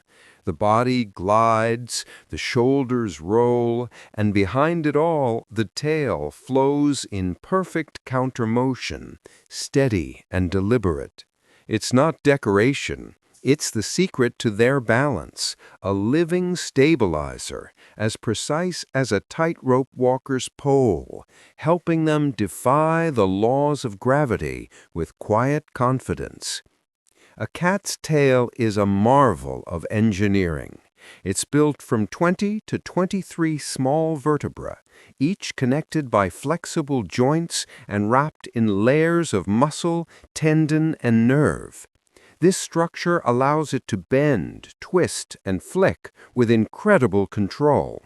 When a cat walks along a narrow surface, the tail shifts opposite to the body's movement, a built-in gyroscope. If the cat leans too far to one side, the tail swings the other way, redistributing weight and restoring balance before the fall even begins. The same principle works in the air. When a cat jumps or slips, its tail acts as a counterweight, helping rotate the body mid-fall so that its feet come down first, the famous righting reflex. No calculation, no hesitation, just instinct, guided by physics and thousands of years of evolution. Even tiny kittens practice it in play, tumbling and twisting until their tails learn the subtle art of equilibrium. But the tail does more than keep cats upright. It's also their emotional compass. Every flick and curve carries meaning. A gently swaying tail means curiosity. A high, upright tail with a soft tip signals affection and confidence. A puffed-up tail warns fear or surprise.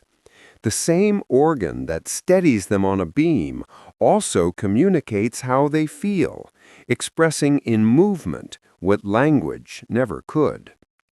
You can see the tail's intelligence when a cat is hunting. As it crouches, every muscle goes still, except the very tip, twitching in micro-movements. Those slight adjustments help maintain balance while keeping the rest of the body poised for precision. Its control is so fine that it borders on artistry. Physically, a cat's tail might seem simple, an extension of the spine, but it's also an extension of awareness. It reacts to balance, emotion, and environment all at once, moving in harmony with thought and instinct. It's part of why cats appear so impossibly fluid. The tail finishes every gesture, smoothing the edges of motion like punctuation at the end of a sentence. There's something soothing in watching it, that unhurried sway, that natural rhythm. It reminds us that balance isn't always about stillness. Sometimes it's about motion, quiet and continual, adjusting moment by moment. So when your cat walks along the edge of the couch, tail drifting behind like a silk ribbon in the air, you're watching the essence of equilibrium, a living reminder that grace is often just balance, carried beautifully. If you drop a cat, not from danger, but in a safe experiment or an accidental slip, something extraordinary happens in the air. Before you can even blink, it twists, turns, and somehow lands gracefully on its feet. It's called the righting reflex, one of nature's most elegant survival systems, and it's so fast, so precise, that it borders on the miraculous. The process begins the moment the cat realizes it's falling. Deep inside its inner ear, tiny fluid-filled canals detect a change in orientation. The brain responds instantly. No panic, no hesitation, just pure instinct. The cat's head rotates first, aligning itself with the ground. Then, in a seamless chain reaction, the spine follows. Cats possess an unusually flexible backbone, made of 30 vertebrae that allow the front and back halves of the body to twist independently.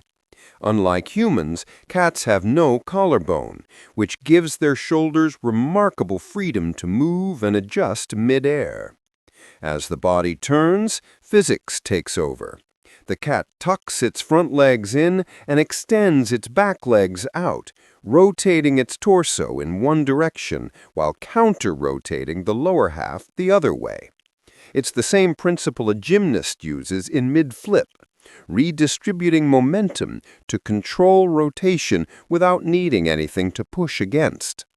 Once its feet are positioned beneath it, the cat spreads its legs slightly and arches its back to absorb the impact, landing softly, knees bent, tail steadying the motion. The entire sequence takes less than half a second. Even more astonishing, kittens learn this instinct early, usually by the time they're 6 to 7 weeks old. It doesn't need teaching, it's written into their biology. Researchers have filmed kittens falling in slow motion, revealing that even their first attempts are beautifully coordinated, as if they already trust gravity to give them one chance to show what evolution has prepared them for. Of course, this doesn't make cats invincible. They can still be injured if the height is too low for the reflex to complete, or too high for the impact to dissipate. But within the right range, usually a few feet to several stories, the reflex drastically increases their chances of landing safely. There's a kind of metaphor in it, too. The cat's mid-air twist isn't frantic, it's composed. Even in free fall, it finds control, turning chaos into grace through instinct and trust in motion. That's why watching a cat recover from a slip feels oddly reassuring, a small reminder that balance isn't about never falling. It's about how calmly you turn toward the ground. So when you see your cat leap from a high shelf or misjudge a jump, and it lands with effortless poise, remember, you're witnessing one of evolution's most graceful tricks, a creature designed not to defy gravity, but to dance with it, even as it falls. A cat's paws are soft enough to make no sound, light enough to barely press the ground, and yet they can tell stories. Hidden within those velvet pads are tiny sweat glands, almost invisible, that come alive in moments of heat or stress. When a cat grows nervous during a vet visit, a thunderstorm, or a tense encounter, those glands release tiny droplets of moisture.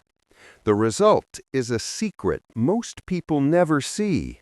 Invisible paw prints left behind on tile or glass, proof that even quiet creatures feel anxiety in their own way. Cats don't sweat across their bodies like humans do. Their fur makes that impossible.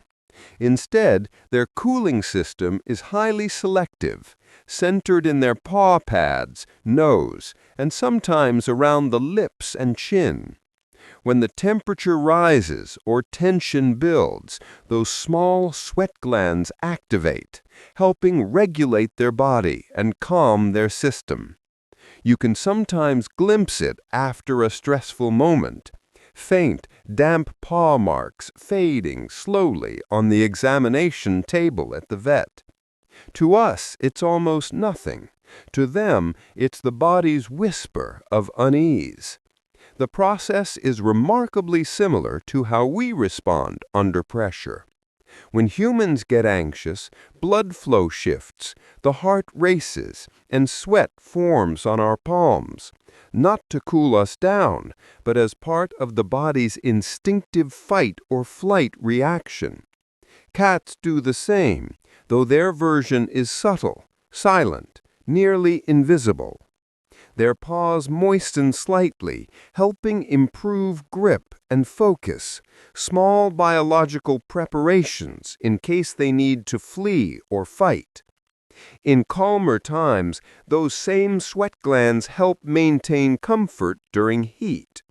You might notice your cat stretching out on cool floors during summer, or licking its paws to create evaporative cooling, a delicate balance of instinct and physiology.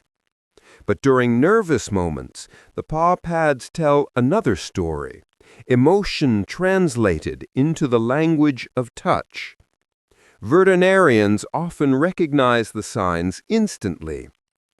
A nervous cat might stand still, but leave behind a perfect pattern of moist prints, glimmering faintly under the light. They fade quickly, like anxiety itself, passing once the danger is gone. When the moment ends, the paws dry, the tail softens, the heartbeat slows, and calm returns, as if nothing happened. There's something beautifully human in that, too. The idea that fear and calm coexist in all living things. Cats, who seem so composed, so deliberate, still carry small traces of feeling in their steps. The difference is that their worries evaporate quietly, leaving no mark once the moment has passed. So the next time your cat paces softly across a smooth floor, imagine the unseen trail beneath those paws, a delicate pattern written in warmth and emotion. It's a reminder that even the most graceful beings have their moments of unease.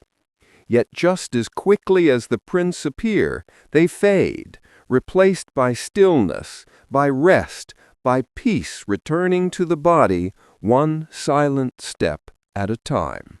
If you've ever caught your cat staring at you from across the room, eyes half closed, and then watched as it slowly blinks, not once, but twice, you've just been told something extraordinary. In that quiet, unspoken gesture, your cat has said, "I trust you." To a cat, the slow blink is one of the purest expressions of affection, a soft signal of peace and safety, the feline equivalent of saying, "I love you," without ever making a sound. In the wild, Eye contact is serious business. Among animals, an unbroken stare can mean challenge or threat. Closing one's eyes, even for a moment, is vulnerability, a tiny surrender that says, I don't need to watch you. I know I'm safe.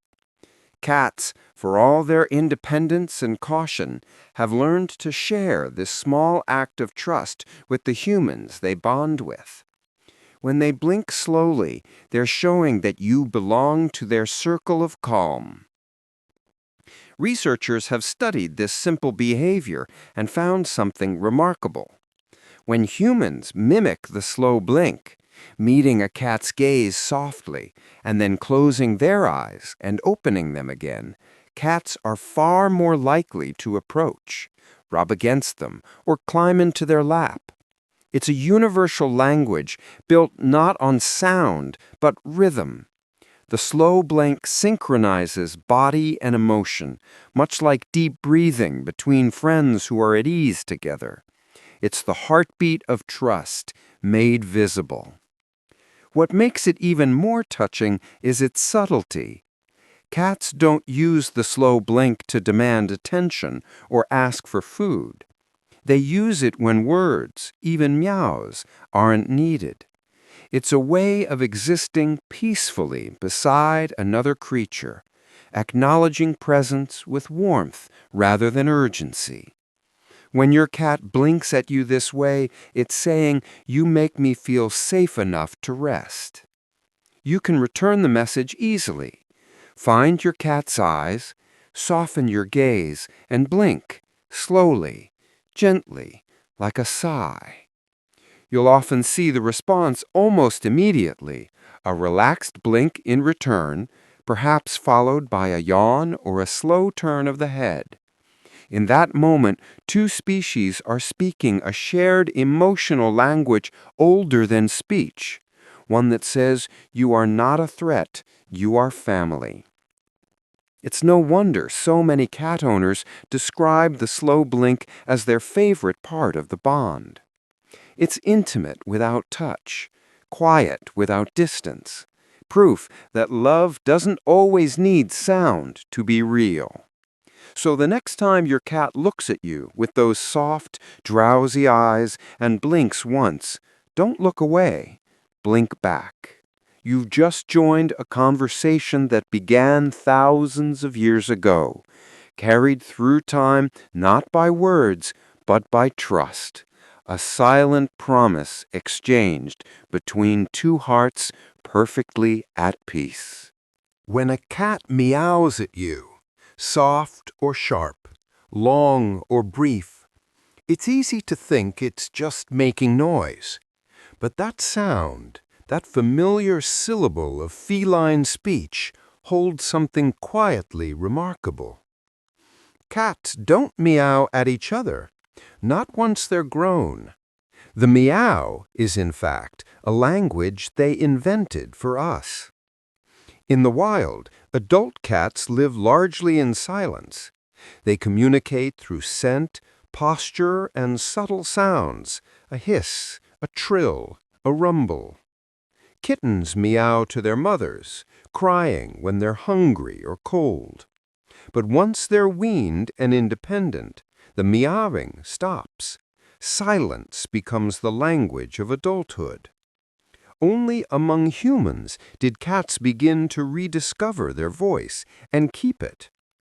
When cats were first domesticated thousands of years ago, they learned that humans responded to sound. We cooed at their chirps, we fed them when they cried, we looked their way when they spoke. Gradually, generation after generation, cats shaped their communication around what we could understand. The meow became a bridge, a sound finely tuned to human attention. In a way, they taught themselves our emotional vocabulary. Each cat's meow is unique, like a fingerprint of sound. Some are high and pleading, others low and conversational.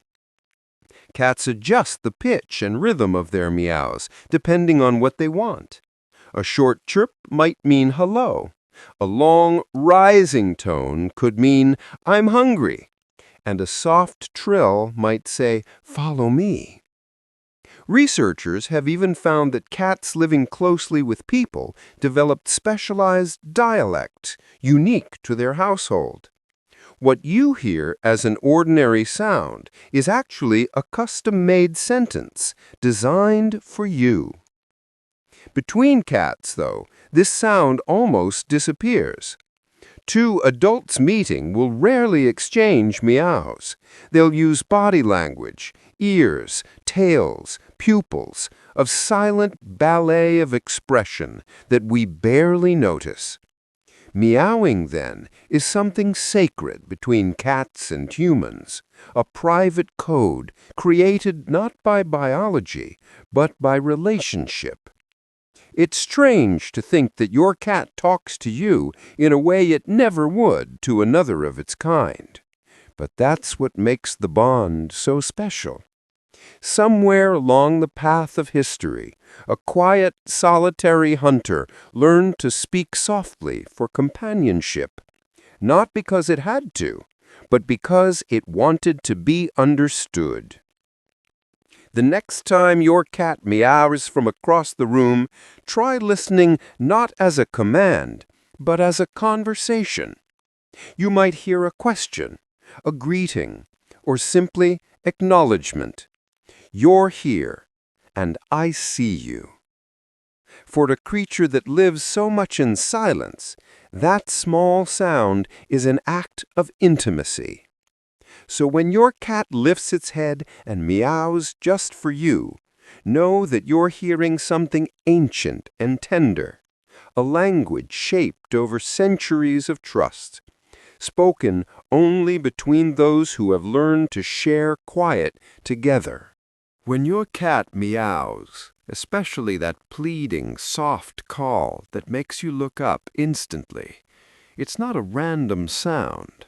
It's evolution, perfectly tuned. Scientists studying feline communication discovered something extraordinary.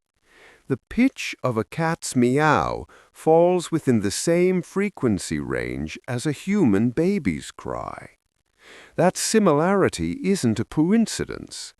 Over thousands of years, cats learned that this particular sound cuts straight through the noise of our lives, straight into our instincts to nurture, protect, and respond. Human ears are wired to notice distress in infants. A baby's cry sits between 300 and 600 hertz, a range that triggers our brains to release alertness and empathy. Cats, though, never consciously aware of that, evolved to use it. The result is a sound almost impossible for us to ignore. You might be half asleep or deep in thought, but when your cat lets out that specific tone, that urgent, rising meow, you turn your head every time. In nature, adult cats rarely meow at each other. The meow was originally a kitten's sound, a call for its mother's attention. But domesticated cats, observing how humans responded to vocal signals, kept that kitten language alive into adulthood, and then they refined it. Over generations, cats began to shape their meows, length, tone, and pitch to better fit the ears and emotions of humans. There's even a version scientists call the solicitation purr. It's a blend of a purr and a high-pitched cry woven subtly inside it, a vibration meant to soothe while also requesting. Owners often describe it as impossible to resist, a sound that feels affectionate but slightly urgent, gentle yet insistent. It's a sound designed not to startle us, but to move us. Evolution by emotion. It's humbling, really, to realize how closely our lives have intertwined. Cats didn't become human-like, they became human-aware. They learned that our hearts respond to tenderness, not just survival. They discovered that compassion could be activated with tone, the same way a baby's cry opens every protective instinct we have. So when your cat meows at the door, or at dawn, or beside an empty bowl, it's not manipulation, it's connection. It's using the one bridge we share, sound that awakens care. In a quiet way, cats have learned to speak the emotional language of another species, to live alongside us, not through domination or obedience, but through empathy and sound. And if you've ever answered that meow, if you've risen from bed or smiled at that familiar voice, you've fulfilled your part of the ancient contract. It's not just a cat calling and a person responding. It's two species that learn to understand each other's hearts without needing words at all. So the next time your cat meows in that soft, pleading tone, know that you're not just hearing a noise, you're hearing evolution sing, a melody written for human ears, tuned to the frequency of love itself. If you've ever watched your cat sitting by the window, eyes locked on a bird outside, you may have heard it, a quick staccato sound, almost like a chirp or chatter. It's strange, even funny at first. The mouth quivers, the jaw trembles, and the cat makes a noise that sounds uncannily like the very birds it's watching. Scientists call it chattering, an instinctive mix of excitement, frustration, and, perhaps, mimicry. Beneath that soft, fluttering sound lies one of the oldest instincts a cat possesses. For a long time, people assumed cats chattered simply out of anticipation, the sound of a hunter held back by a pane of glass, imagining the catch it can't reach. But research into wild cats has revealed something more fascinating.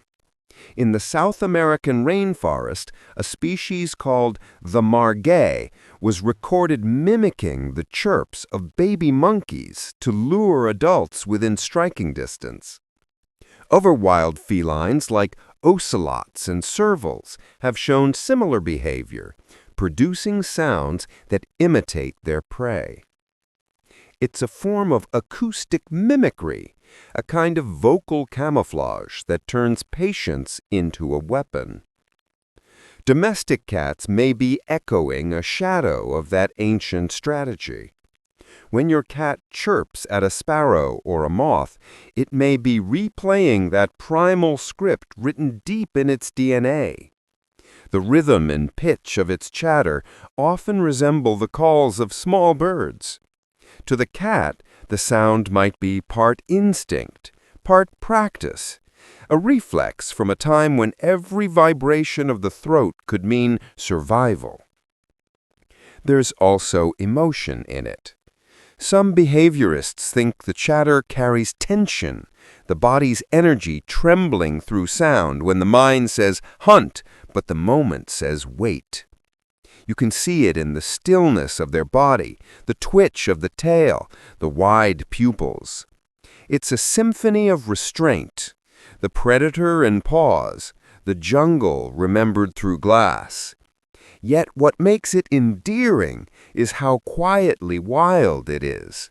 Inside every domestic cat, the one who naps on your couch or purrs against your arm, lives a creature finely tuned to the movements of wings and wind. The chirp is a whisper from that deeper self, a reminder that under all the softness lies precision and instinct. It's humbling to think that what we find cute, That little chatter at the window might be a sound that once belonged to the deep forests where cats hunted under starlight and leaves. Even now, in homes filled with warmth and safety, they still carry the music of the hunt in their throats. So the next time your cat sits by the window, eyes bright and mouth trembling with those strange tiny chirps, don't laugh it off as curiosity alone.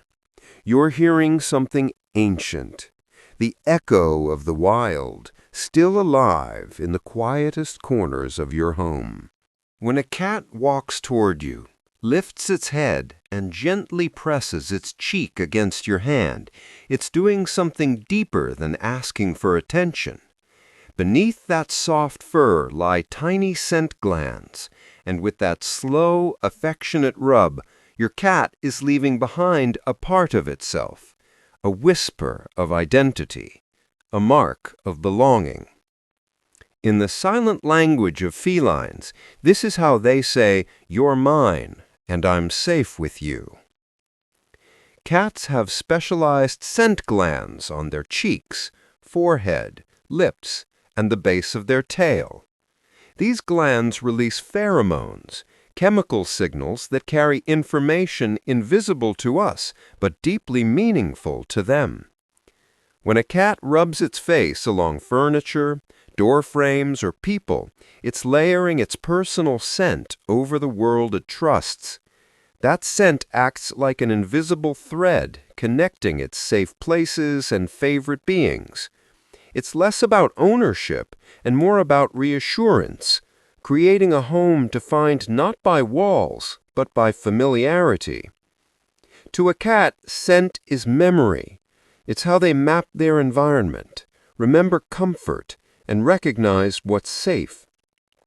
When they rub their face against your leg, your arm, or even your head, they're mingling their scent with yours, blending your identities into one shared territory.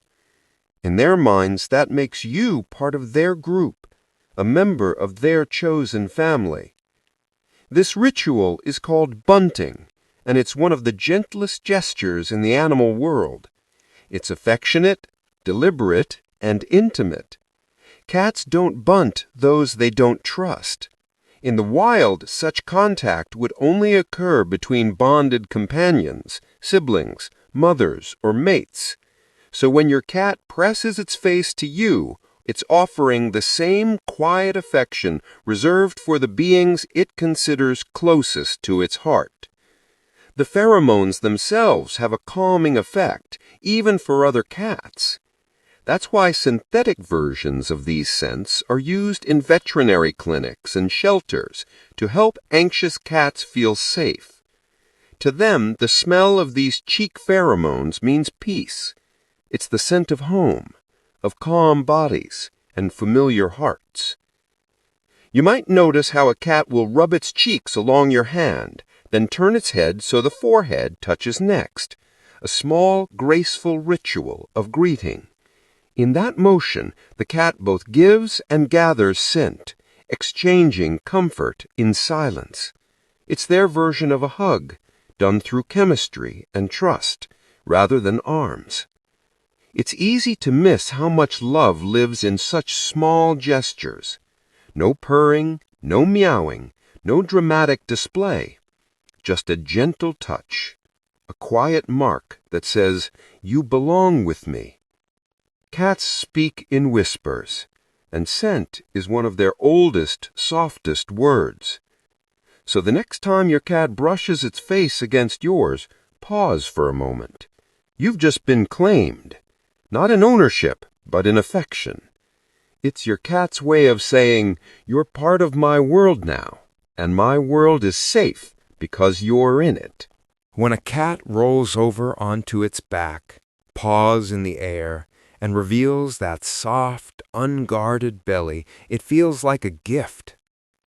It's hard not to reach out. That fur looks impossibly warm and inviting. But in the world of cats, this gesture doesn't always mean, "Please pet me." It means something quieter and far more meaningful. "I trust you." A cat's belly is its most vulnerable place. Beneath that downy fur lie vital organs, the heart, liver, lungs, all protected by instinct and caution. In the wild, no cat would expose this area unless it felt completely safe. So when your cat stretches out on its back in your presence, what it's showing isn't a desire for touch, but a declaration of comfort. It's saying, "I don't think you'll hurt me. I can rest here, even defenseless." This posture is sometimes misunderstood. People see a cat's belly and assume it's an open invitation for affection, only to be met with claws or a startled swat. But that quick reaction isn't anger, it's reflex. The stomach area is lined with hypersensitive nerves, tweened to respond instantly to protect from harm. Even the lightest touch can feel startling or overstimulating. For most cats, exposing the belly is an emotional gesture, not a physical one. In truth, this behavior is closer to trust than to play. When a cat shows its belly, it's expressing a state of pure peace, a rare moment when its body relaxes entirely. You might see it on a sunny floor in a patch of warmth, or beside you on the couch when the house feels still. In that posture, the cat is both aware and calm, existing in a moment of deep safety. Some cats will, over time, allow gentle touches there, usually from people they know intimately. But even then, the best approach is respect. Let the cat invite the contact first. The real connection isn't in the touch, but in understanding the meaning behind the gesture.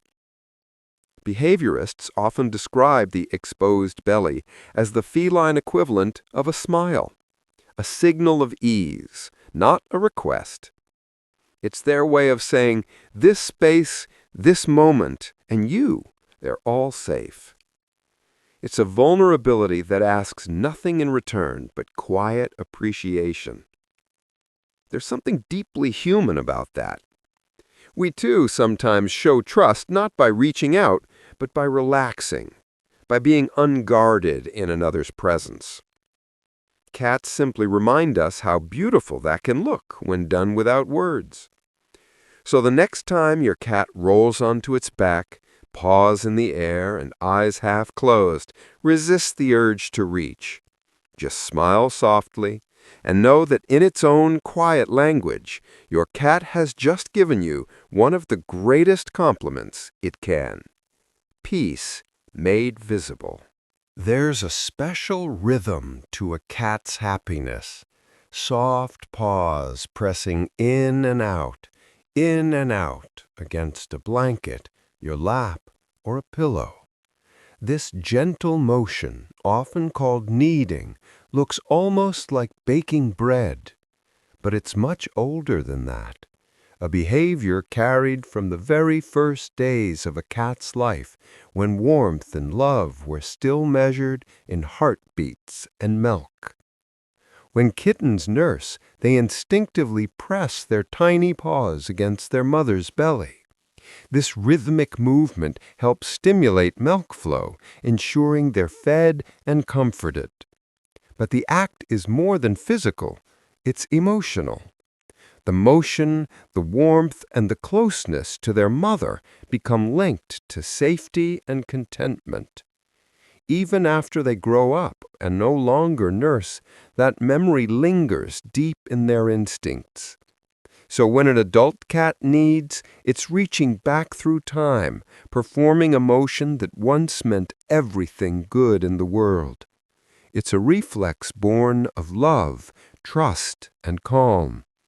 You'll often see it when a cat is about to curl up to sleep, purring softly as its paws press in steady rhythm. Its comfort was made visible, an echo of kittenhood resurfacing in moments of peace. Scientists call this neotenic behavior, the retention of juvenile traits into adulthood. Many domesticated animals show it, but in cats it carries a special tenderness. When they knead on your lap or blanket, they're recreating the feeling of safety they once knew beside their mother. In their mind, your warmth and scent have become part of that same memory. Every cat's kneading is unique. Some press deeply with extended claws, others barely graze the surface. Some purr loudly while doing it, eyes half closed, as if drifting into a trance. It's not about purpose, it's about feeling. The motion releases endorphins, relaxing their muscles and easing their minds. For them, kneading is self-soothing, like humming softly to oneself in contentment. There's even a touch of communication in it. When a cat kneads you, it's often a gesture of affection, a way of saying, "I feel safe with you." Some leave faint traces of scent from glands in their paws, marking you gently as part of their comfort zone. Others knead before settling into sleep, arranging their space with invisible signals of peace. What's beautiful is how pure it is, a habit with no agenda, parried through years simply because it feels good. It's proof that even in the grown-up calm of a cat's life, some part of the kitten remains, the one that knew love through warmth, touch, and rhythm. So the next time your cat needs your lap, paws moving like tiny waves, just smile and stay still. In that moment, you're not just sitting with an animal, you're part of its oldest memory of comfort, replayed softly in the language of trust. Watch a cat sleeping, and you'll see peace made physical. The slow rise and fall of breath, the soft rhythm of purring, the stillness that fills a room like a lullaby. But then, if you look closer, you might notice something. A whisker trembles, a paw twitches, the tail flicks just once. For a moment, it looks as if the cat is moving through some unseen world, and in a way, it is. Those small movements are the marks of dreaming, glimpses of a story unfolding behind closed eyes. Like humans, cats experience different stages of sleep, and one of them is REM sleep, or rapid eye movement. It's the phase when the brain becomes most active, when memory, emotion, and imagination intertwine. In this stage, a cat's body relaxes completely, but its mind sparks to life, replaying fragments of the day. Scientists studying sleeping cats have recorded brainwaves nearly identical to those of dreaming humans. Their paws may twitch as if running. Their whiskers may quiver as if sniffing. Their tails might flick as if chasing shadows. No one can know for certain what a cat dreams of, but the clues are tender and familiar. Perhaps they dream of stalking the flutter of a bird outside the window, or the warmth of a sunny patch on the floor. Maybe they relive the comfort of kneading, the scent of a favorite blanket, or the sound of your voice. Their small twitches, those dream movements, are echoes of those imagined moments, the mind's way of remembering and reliving what it loves or longs for. Even kittens dream, their tiny paws jerking in sleep as their brains grow and organize the flood of new experiences. For them, REM sleep is vital. It helps shape memory and strengthen learning. Through dreaming, they practice the world before waking fully into it. For adult cats, the process may be gentler, more reflective.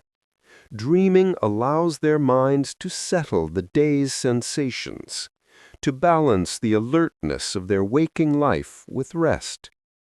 Cats spend nearly 2/3 of their lives sleeping, but their sleep isn't idle. Inside that stillness, their thoughts are quietly stretching, chasing, remembering, and resting, all at once. There is a kind of poetry in it. A creature so self-contained, so mysterious, still dreams, still revisits moments of joy and instinct. Even asleep, it remains both hunter and philosopher, body at rest, but spirit in motion. So when you see your cat asleep, paws twitching lightly, whiskers trembling as if chasing something only it can see, know that it's traveling softly, safely through its own inner world. The house is silent, but inside that small, sleeping form is a flicker of life still playing, still feeling, still dreaming. And perhaps that's what makes cats so comforting to watch. Even in sleep, they remind us that peace isn't the absence of motion. It's the quiet continuation of life, playing gently below the surface of rest. Say your cat's name aloud, softly, kindly. You'll notice a flick of the ear, a brief pause, maybe even a slow turn of the head. Or maybe nothing at all. Don't take it personally. Your cat heard you. It simply decided whether to answer. For a long time, people assumed cats ignored us out of indifference. But science paints a gentler, more fascinating picture. In studies where researchers played recordings of various voices saying random words, cats showed no reaction until their own name was spoken. Then their ears twitched, their eyes shifted, or their tail flicked slightly. They knew. The sound pattern was familiar, associated with tone, rhythm, and experience. They recognized it not as just a word, but as the sound of belonging. Yet recognition isn't the same as compliance. Unlike dogs, who were bred for cooperation and response, cats evolved alongside humans as independent allies. They never relied on commands or hierarchy. Their relationship with us has always been one of mutual benefit, companionship by choice, not submission. So when a cat hears its name, it evaluates the context. Is there food involved? Affection? Safety? Or is it just noise interrupting a nap? This isn't stubbornness, it's discernment. In the feline world, every movement has purpose. To conserve energy is wisdom, not defiance. So when a cat seems to ignore you, it's not failing to understand, it's simply choosing silence. And in that quiet choice lies something almost profound, the reminder that attention, freely given, means more than obedience demanded. Some behaviorists even suggest that cats respond differently depending on who says their name. They pick up on tone, emotional energy, and pattern. The sound of a familiar voice can draw them in. A rushed or frustrated one might make them retreat. In their own way, they're listening to the music of the moment, not just the meaning of the word. And sometimes their lack of response is its own kind of reply, a cat's version of, "I trust you enough not to need to react." In a world where so many creatures live by constant alertness, the ability to ignore safely is a luxury born of comfort. When your cat does answer with a soft meow, a blink, or a quiet approach, it's a small miracle of connection. It means that in that moment, your presence mattered enough to draw them in, not because they had to, but because they wanted to. So the next time you call your cat's name and get no response, don't think of it as being ignored. Think of it as a shared understanding, two beings coexisting peacefully, respecting each other's space, yet bound by a sound that means something only between you. After all, love from a cat isn't about obedience.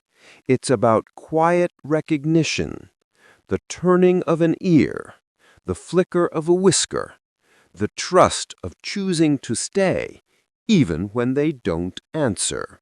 If you live with more than one cat, or even just one, you've probably noticed it.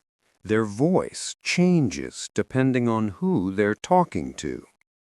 The sound they make when they greet you in the morning isn't quite the same as the one they use when asking for food, or the one that greets another family member. To us, it might seem like random noise, but to a cat, it's language, a carefully tuned melody designed for each listener. Cats are incredibly adaptive communicators. They don't have a single universal meow. Instead, they develop different vocal patterns through interaction. Over time, they learn which sounds make their humans respond. A high-pitched trill might get attention. A drawn-out meow might earn food. A soft chirp might open the door to affection. In a way, every cat-human pair builds their own private language, sculpted through daily life and emotional exchange. Scientists studying cat vocalizations have found that cats modify not only what they say, but how they say it. The tone, duration, and even rhythm of their meows can shift depending on the person they're addressing. Some cats use a gentle rising tone for one person and a lower grumbling sound for another, tailoring their voice the way we unconsciously adjust ours for children, friends, or loved ones. It's a subtle but remarkable skill, one that reveals how emotionally attuned cats are. They don't speak our words, but they read us perfectly.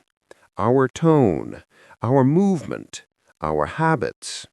They notice who responds to what and then shape their sounds accordingly.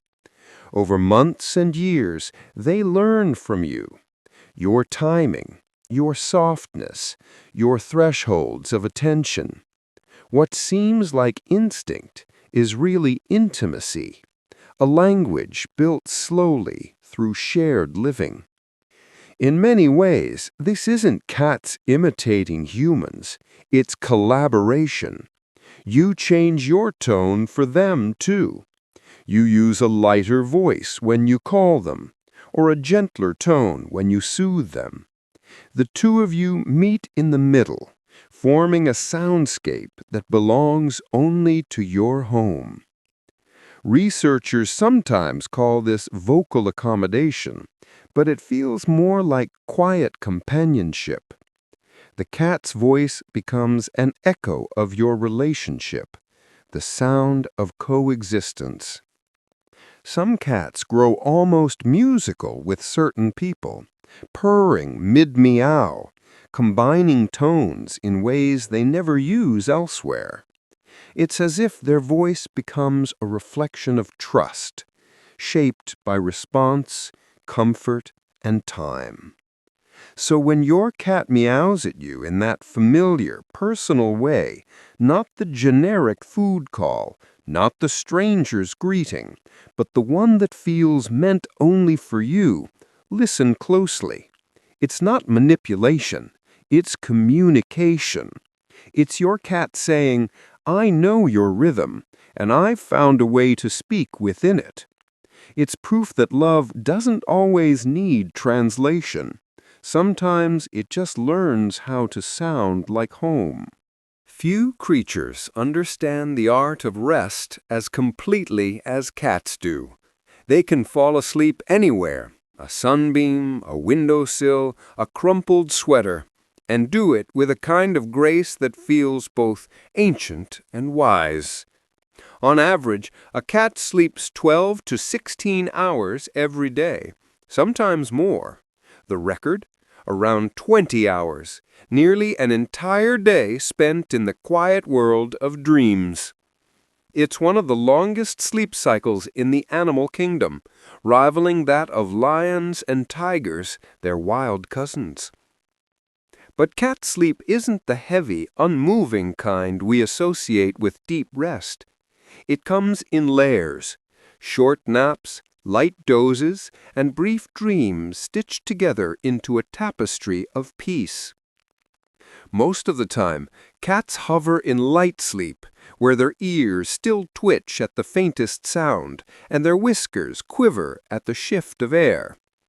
Even at rest, their body remains half alert, a reflex left over from their hunting ancestors, who needed to nap without losing awareness of danger.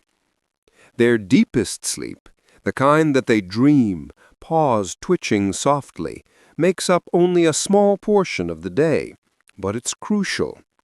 During those quiet stretches, the cat's body repairs muscle tissue, consolidates memory, and releases growth hormones. For kittens, this stage fuels rapid development. For adults, it's maintenance, a silent restoration that keeps their bodies nimble and their minds calm. Why so much sleep? It comes down to energy design. Cats are crepuscular, meaning they're most active at dawn and dusk. In the wild, those are prime hunting hours. Between hunts, conserving energy is survival. Even though domestic cats no longer rely on catching their food, that rhythm remains. Bursts of play and curiosity followed by long, luxurious naps. To humans, their endless sleep might seem indulgent, but to a cat, it's simply balance. The world doesn't need constant motion. It needs harmony between motion and stillness. Cats embody that truth effortlessly, stretching into comfort the way we might chase productivity. They remind us that rest isn't something to earn, it's something to honor. There's also emotion in a cat's sleep. Cats only sleep deeply where they feel safe. A cat napping near you, belly exposed or paws tucked close, is expressing absolute trust. In that stillness, they let their guard down completely, believing in the peace of the moment. When you see your cat curled in a patch of afternoon light, eyes closed, tail wrapped neatly around its body, you're witnessing one of nature's purest states of contentment. To sleep so long and so deeply isn't laziness, it's confidence. It's the body and soul perfectly at ease in their surroundings. So the next time your cat drifts off beside you, don't wake it. Watch for the twitch of a paw, the flutter of whiskers, tiny signs of dreams in motion. Because in that quiet, endless sleep, your cat isn't just resting. It's living in harmony with something we often forget. That peace, too, is a way of being alive. If you've ever wondered why your cat always finds the warmest place in the house, that one perfect patch of sunlight, the freshly folded laundry, the spot where your laptop just powered down, it isn't a coincidence. It's instinct. A cat's body runs hot, around 38 degrees Celsius, and it feels most at peace when the world around it matches that temperature. To them, warmth isn't luxury, it's alignment. Unlike humans, cats aren't efficient at holding body heat.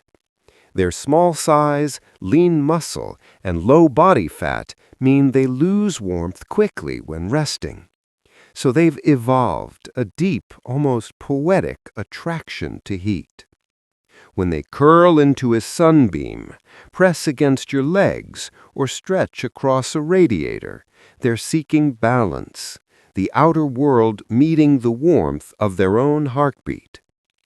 Their wild ancestors came from desert regions where days were hot and nights could turn cold. Over generations, this shaped their biology. Even now, house cats retain that ancient desert rhythm, thriving in warmth, slowing down in chill. The sunlight they chase across the floor isn't just comfort, it's memory written into their fur. When a cat finds the right spot, it enters a kind of quiet bliss. Muscles loosen, paws twitch faintly, and their breathing settles into an even rhythm. Warmth soothes them from the inside out, aiding digestion, improving blood flow, and helping their joints stay supple. It's also why older cats gravitate toward heat even more. It eases stiffness and brings a deep, instinctive calm. That's why your cat might abandon the softest cushion in the room for the corner where sunlight falls, or why it curls beside you at night, drawn not just to affection, but to your body heat. To them, you're a living hearth, a steady, familiar source of warmth and peace. There's a quiet beauty in watching it. A cat in warmth looks utterly complete. Eyes half closed, whiskers still, the faint hum of contentment surrounding them. In that moment, everything is enough. The air, the heat, the stillness. It's life at perfect temperature. We often chase comfort through movement, seeking it in noise and novelty. Cats remind us it can also be found in stillness, in the gentle art of matching the world to what the body needs. When they bask in a sunbeam, they aren't escaping, they're synchronizing, letting the day's warmth tune their inner rhythm back to peace. So the next time your cat sprawls across your keyboard or steals your warm spot on the couch, try to see it the way they do. They're not being mischievous. They're following an ancient wisdom that life feels safest when warmth and heart beat in harmony. When a cat sleeps, the world seems to pause around it. The chest rises and falls in perfect rhythm. Whiskers barely stir, and for a while it feels like the body itself has turned to peace. Beneath that stillness, though, something extraordinary happens, a pattern almost identical to our deepest rest. Cats, like humans, experience what's called slow-wave sleep, a stage of slumber where the brain moves through waves of calm, the body repairs, and the world outside fades completely away. Slow-wave sleep, often called deep sleep, is the phase when consciousness drifts furthest from waking life. In both people and cats, brain activity slows to long, gentle pulses. The muscles loosen, the heart rate steadies, and breathing becomes smooth and steady. It's in this phase that healing occurs, tissues regenerate, energy stores refill, and the immune system strengthens quietly in the background. For cats, this kind of sleep comes in many small pieces. They don't have one long nighttime rest like humans. Instead, they slip in and out of sleep throughout the day, cycling between light naps and deeper slow-wave states. Each time they settle into that familiar curled position, tail tucked, paws hidden, eyes half shut, they might be entering the first steps of this deep, renewing stillness. You can tell when your cat drifts into slow-wave sleep by their posture. The body becomes heavy and still, the ears stop twitching, and the breath evens out completely. They're not dreaming yet. That happens later in the REM stage, but they're fully resting, immersed in the rhythm of their own heartbeat. It's a kind of peace that feels ancient, almost meditative, as if the body itself is humming softly from within.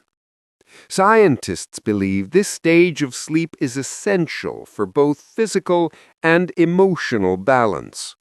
For cats, it restores the muscles they use for climbing, jumping, and exploring. For humans, it clears the mind and repairs the day's small wear and tear. Though we live differently, they in cycles, we in stretches, our sleep speaks the same biological language, the language of renewal. It's easy to see why cats seem endlessly graceful, endlessly patient. They live in harmony with rest, slipping between wakefulness and stillness as naturally as breathing. In their sleep, they teach something we often forget, that rest isn't just a pause between moments of life. It is part of life itself. So when your cat curls beside you, eyes closing as yours begin to grow heavy, know that you're both entering the same current, a tide of slow waves and silence carrying the body back to balance. Two different species sharing one ancient rhythm. Sleep as sanctuary, peace as restoration. If you've ever woken up and noticed your cat curled near your pillow, lying in the same direction as your head, you might have wondered why. It's not random. To a cat, sleeping beside your head, or even mirroring your position, is a quiet act of trust, companionship, and awareness. They're aligning their world with yours, quite literally, sleeping in your rhythm. Cats are instinctively cautious sleepers. In the wild, every nap could be interrupted by movement, sound, or scent. Even at home, those instincts remain. They choose sleeping spots carefully, not just for warmth, but for safety and familiarity. When your cat chooses to nap near your head, it's because it feels safest there. That's where your scent is strongest, where your breath and heartbeat create a steady, predictable pattern. For them, that rhythm is comfort, a lullaby made of trust. But there's another layer to it. Cats are sensitive to orientation and awareness. Facing the same direction as you allows them to monitor the same space you do. It's a subtle partnership. They rest, but still feel aligned with your perspective, as if guarding the world from the same angle. It's protection by companionship. They know where you know where they are, and the night feels balanced. There's also the simple warmth of it. The head releases more body heat than most parts of the body, and cats are creatures of warmth. Nestling near that gentle temperature, facing the same way, lets them share your comfort without needing to press too close. It's closeness with boundaries, the feline ideal. Some behaviorists describe this as mirroring, a behavior seen in social animals who feel bonded. By copying your resting position, your cat shows emotional synchronization, a kind of empathy in silence. They may not speak your language, but they align with your energy. The two of you breathe in the same direction, drift through the same quiet air. It's small, but deeply symbolic. For a species often described as independent, this mirrored sleeping pattern is a rare expression of belonging. Your cat is not just beside you for warmth, it's sharing stillness, participating in your vulnerability. It's saying, I rest when you rest. I'm calm because you are. And maybe in a simple way, it's affection without performance. No loud purring, no playful gesture, just quiet company, head to head, both gazing toward the same invisible horizon. So the next time you wake in the night and find your cat lying parallel to you, tail curved gently, paws tucked close, remember what that really means. It's not coincidence or routine. It's trust turned into shape. Two beings sharing the same direction in sleep, watching over each other in silence. In the language of cats, that's as close to I feel safe with you as it gets. Watch a sleeping cat long enough, and you'll notice something. They rarely stay in one position for very long. One moment they're curled into a perfect circle, tail wrapped neatly over their nose. The next, they are stretched across the couch, paws extended like rays of light. It's not restless, it's regulation. Cats adjust their sleeping posture like living thermostats, small, instinctive movements that keep their bodies in perfect thermal harmony.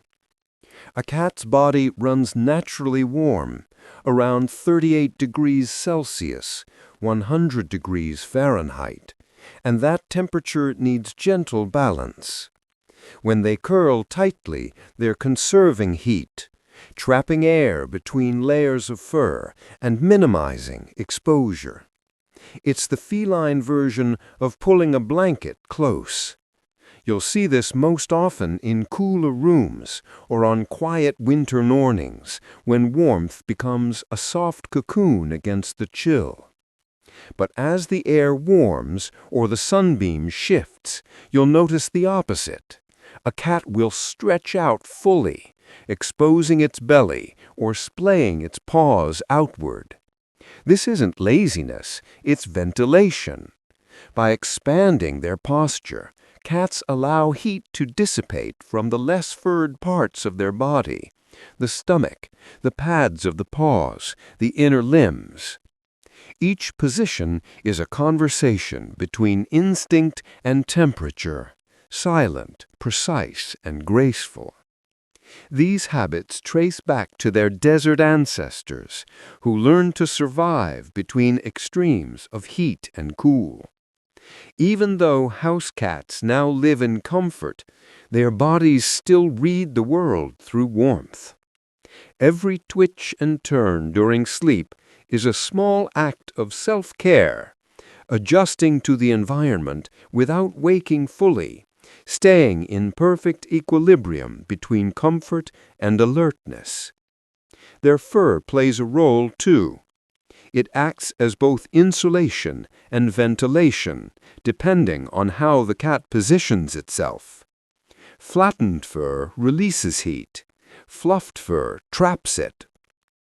A tiny shift of posture can change how air flows over their skin. What looks like a simple stretch is actually a carefully tuned system, evolution disguised as elegance. There's a kind of mindfulness in it. Cats don't overthink their comfort, they feel it. They notice the smallest drafts, the faintest warmth from sunlight or your body, and they move naturally toward balance. They live in constant dialogue with their surroundings, adjusting until everything feels just right. It's a quiet lesson, really, that peace isn't a fixed state, but a moving one. The cat doesn't chase comfort, it tunes to it, moment by moment, without guilt or hesitation. So the next time you see your cat roll from a tight ball into a long sprawl, or stretch one paw out toward the nearest patch of sunlight, Know that it's not random. It's harmony in motion, a living thermostat guided by instinct and grace, teaching us how to rest with awareness. Because for cats, comfort isn't luxury, it's balance, felt, adjusted, and perfected in silence. There's something comforting about the weight of a cat at your feet. You feel it when you shift in the night, that gentle pressure, that silent companionship. Many people assume their cats sleep there simply because it's warm or spacious, but for some, it's something deeper. When a cat curls near your feet, often facing the doorway, it's not just resting, it's watching. In its quiet, feline way, it's keeping guard. Cats are naturally alert sleepers. Even in comfort, they keep part of their awareness tuned to sound and movement. In the wild, this vigilance kept them alive, allowing them to rest without ever being fully off duty. Today, in the safety of a home, those instincts remain, repurposed into something gentler, companionship with purpose. Sleeping near your feet, usually at the edge of the bed, gives them both proximity and perspective. From there, they can sense anyone entering the room while staying close enough to you to feel secure. It's a spot that balances warmth and duty. Your body heat drifts toward them, but they still have space to observe the environment. If you've noticed your cat consistently choosing this place, especially facing outward, it's not random, it's strategic. It's their version of staying between you and the unknown, just in case. Cats often protect what they love through presence, not display. They don't bark, stand guard, or patrol the halls loudly. They simply position themselves where they can see both you and the world. In their mind, that's safety achieved. It's a soft kind of guardianship, born of instinct, but shaped by affection. There's also a practical side. The feet of the bed are less disruptive. Your movements are fewer, your breathing steadier. From there, they can sleep deeply without surprise, but they also know they can reach you in seconds if needed. It's companionship measured in trust and subtlety, not ownership. Some behaviorists call this sentinel sleeping, and it's seen in bonded pairs of animals, too, one resting while remaining half aware, watching over the other. When your cat chooses that position, it's joining you in this ancient pattern, two species sharing the vulnerability of sleep, but taking turns at being watchful. It's touching, really, to realize that while you drift into dreams, someone small and quiet is keeping an eye on the doorway, listening to the house breathe. You don't see the loyalty in their eyes because they close them too eventually. But it's there in their posture, in their calm.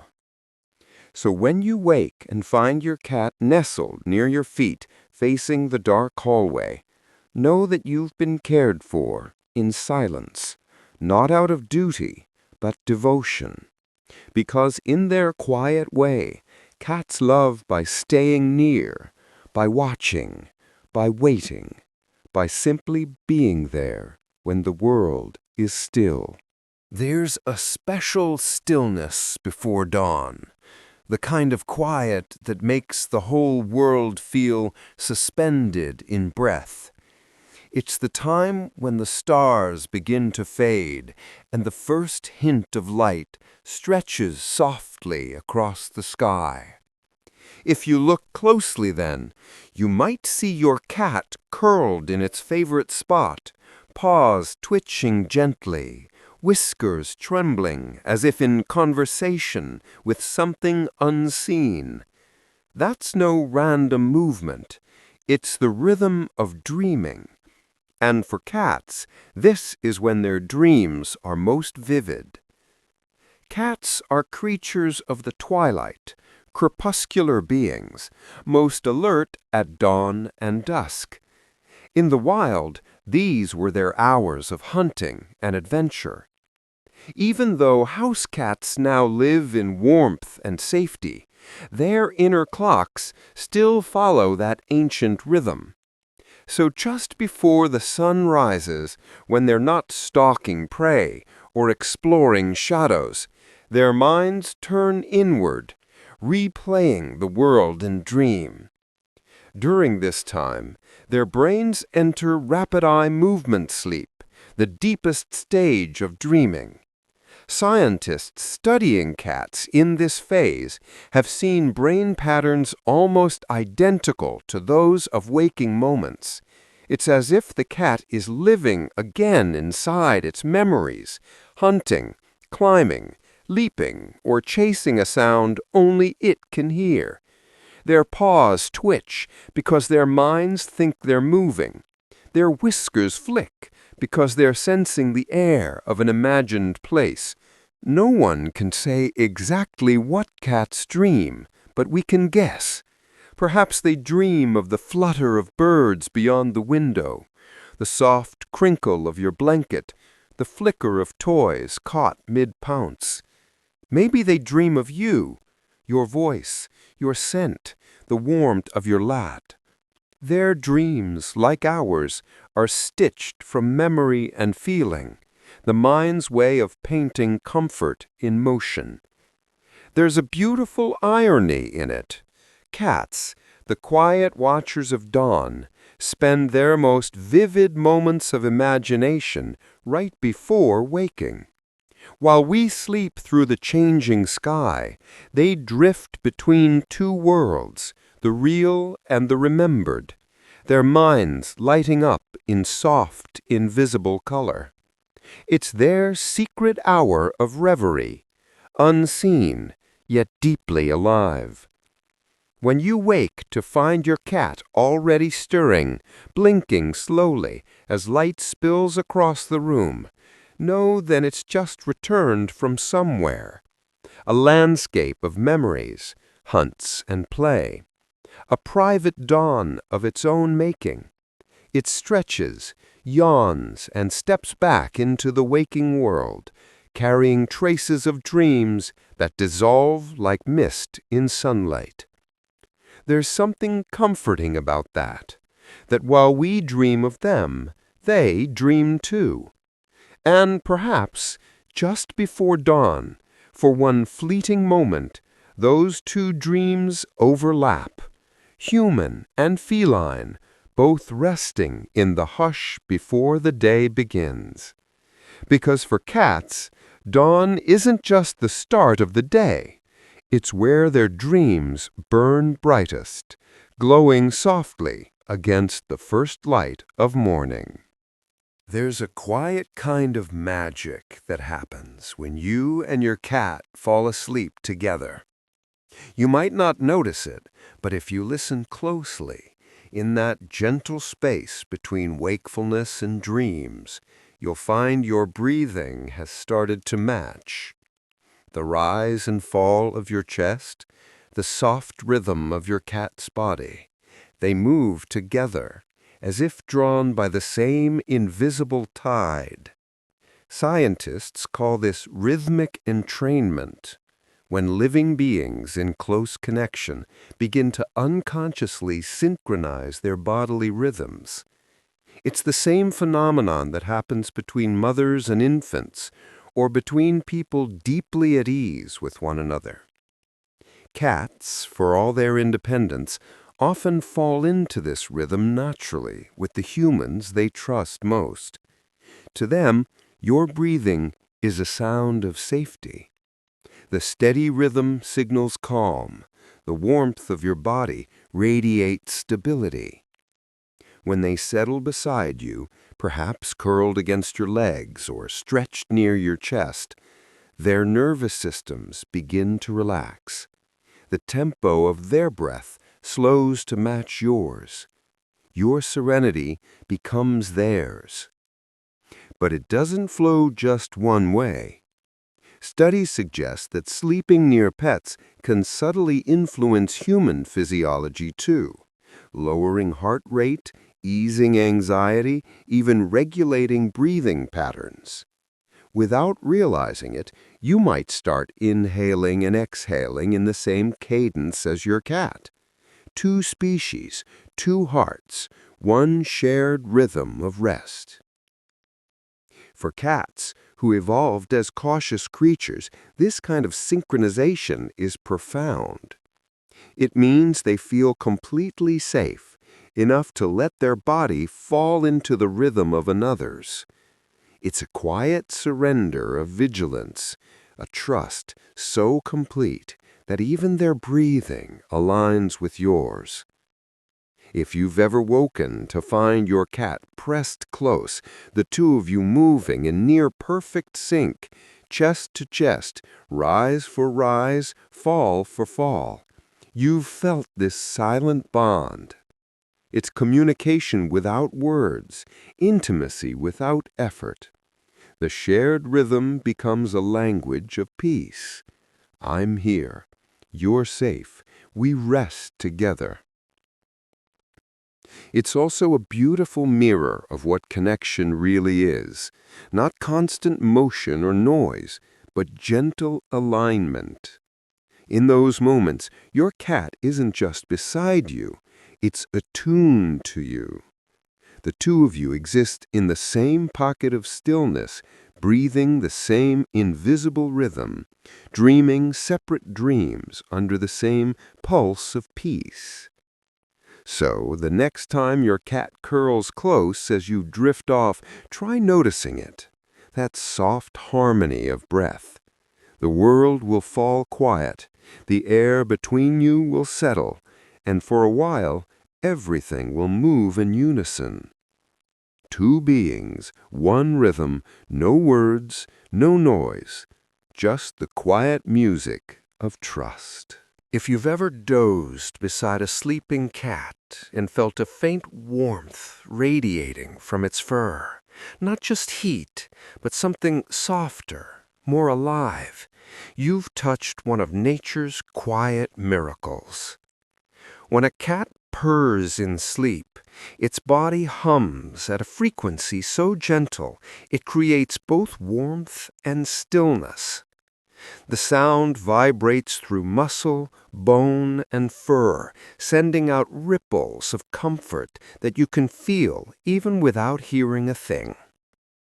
The purr isn't just sound, it's motion.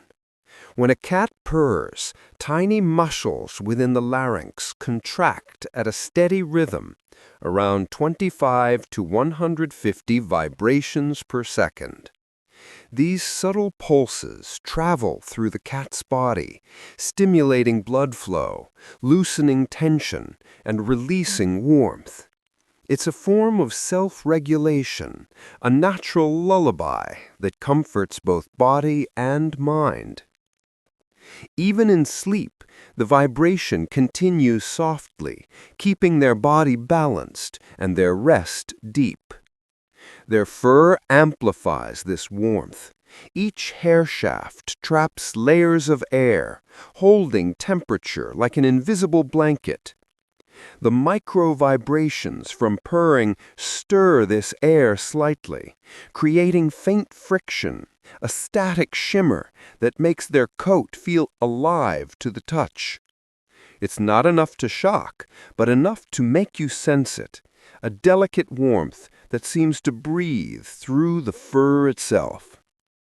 You might notice it most when your cat is pressed against you, their chest rising in small, even waves, the low hum barely audible. That warmth feels different from the heat of sunlight or fabric. It's more organic, pulsing gently with life. Scientists believe the frequency of a cat's purr has therapeutic qualities, not just for them, but for those nearby. Those vibrations can help lower stress, reduce blood pressure, and even promote healing in bones and tissues. It's no wonder that a sleeping, purring cat feels like a living hearth. They generate warmth not through exertion, but through tranquility.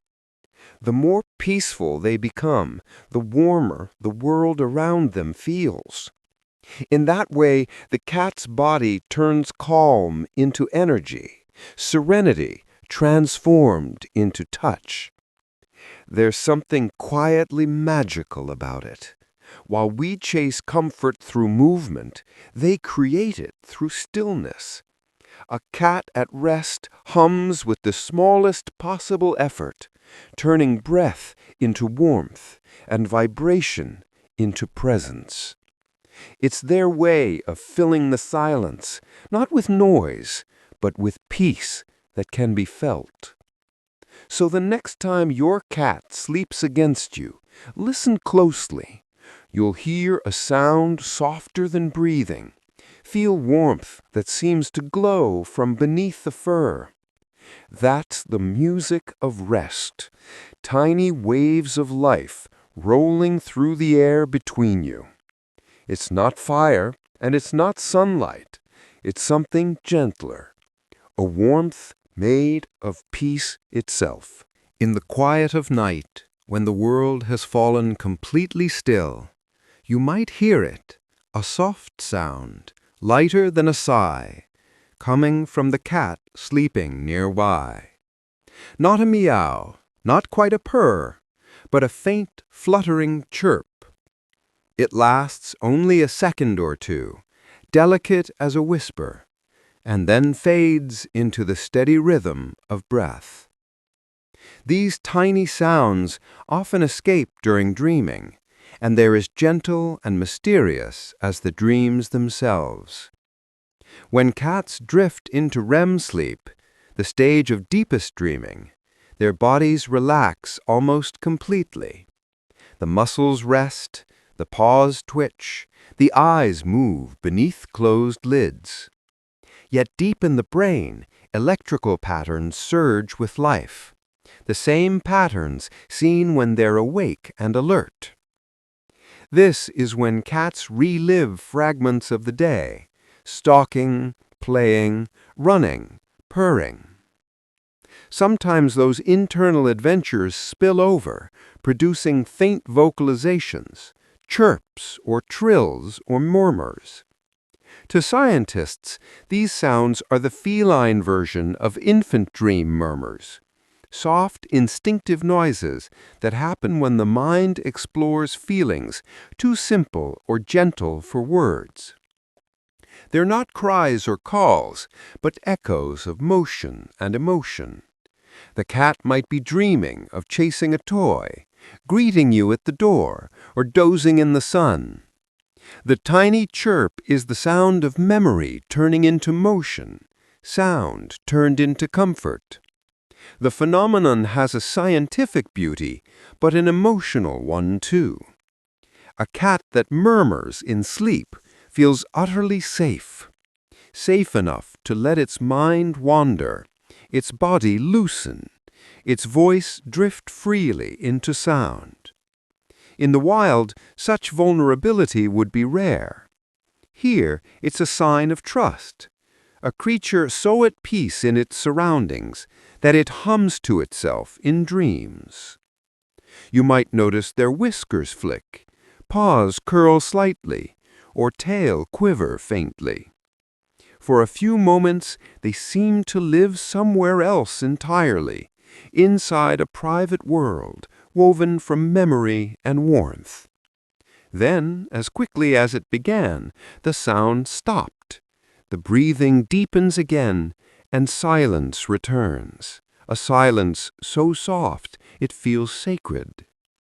It's humbling, really, how something so small can feel so intimate. Those quiet chirps are reminders that even when asleep, your cat's mind is alive and feeling.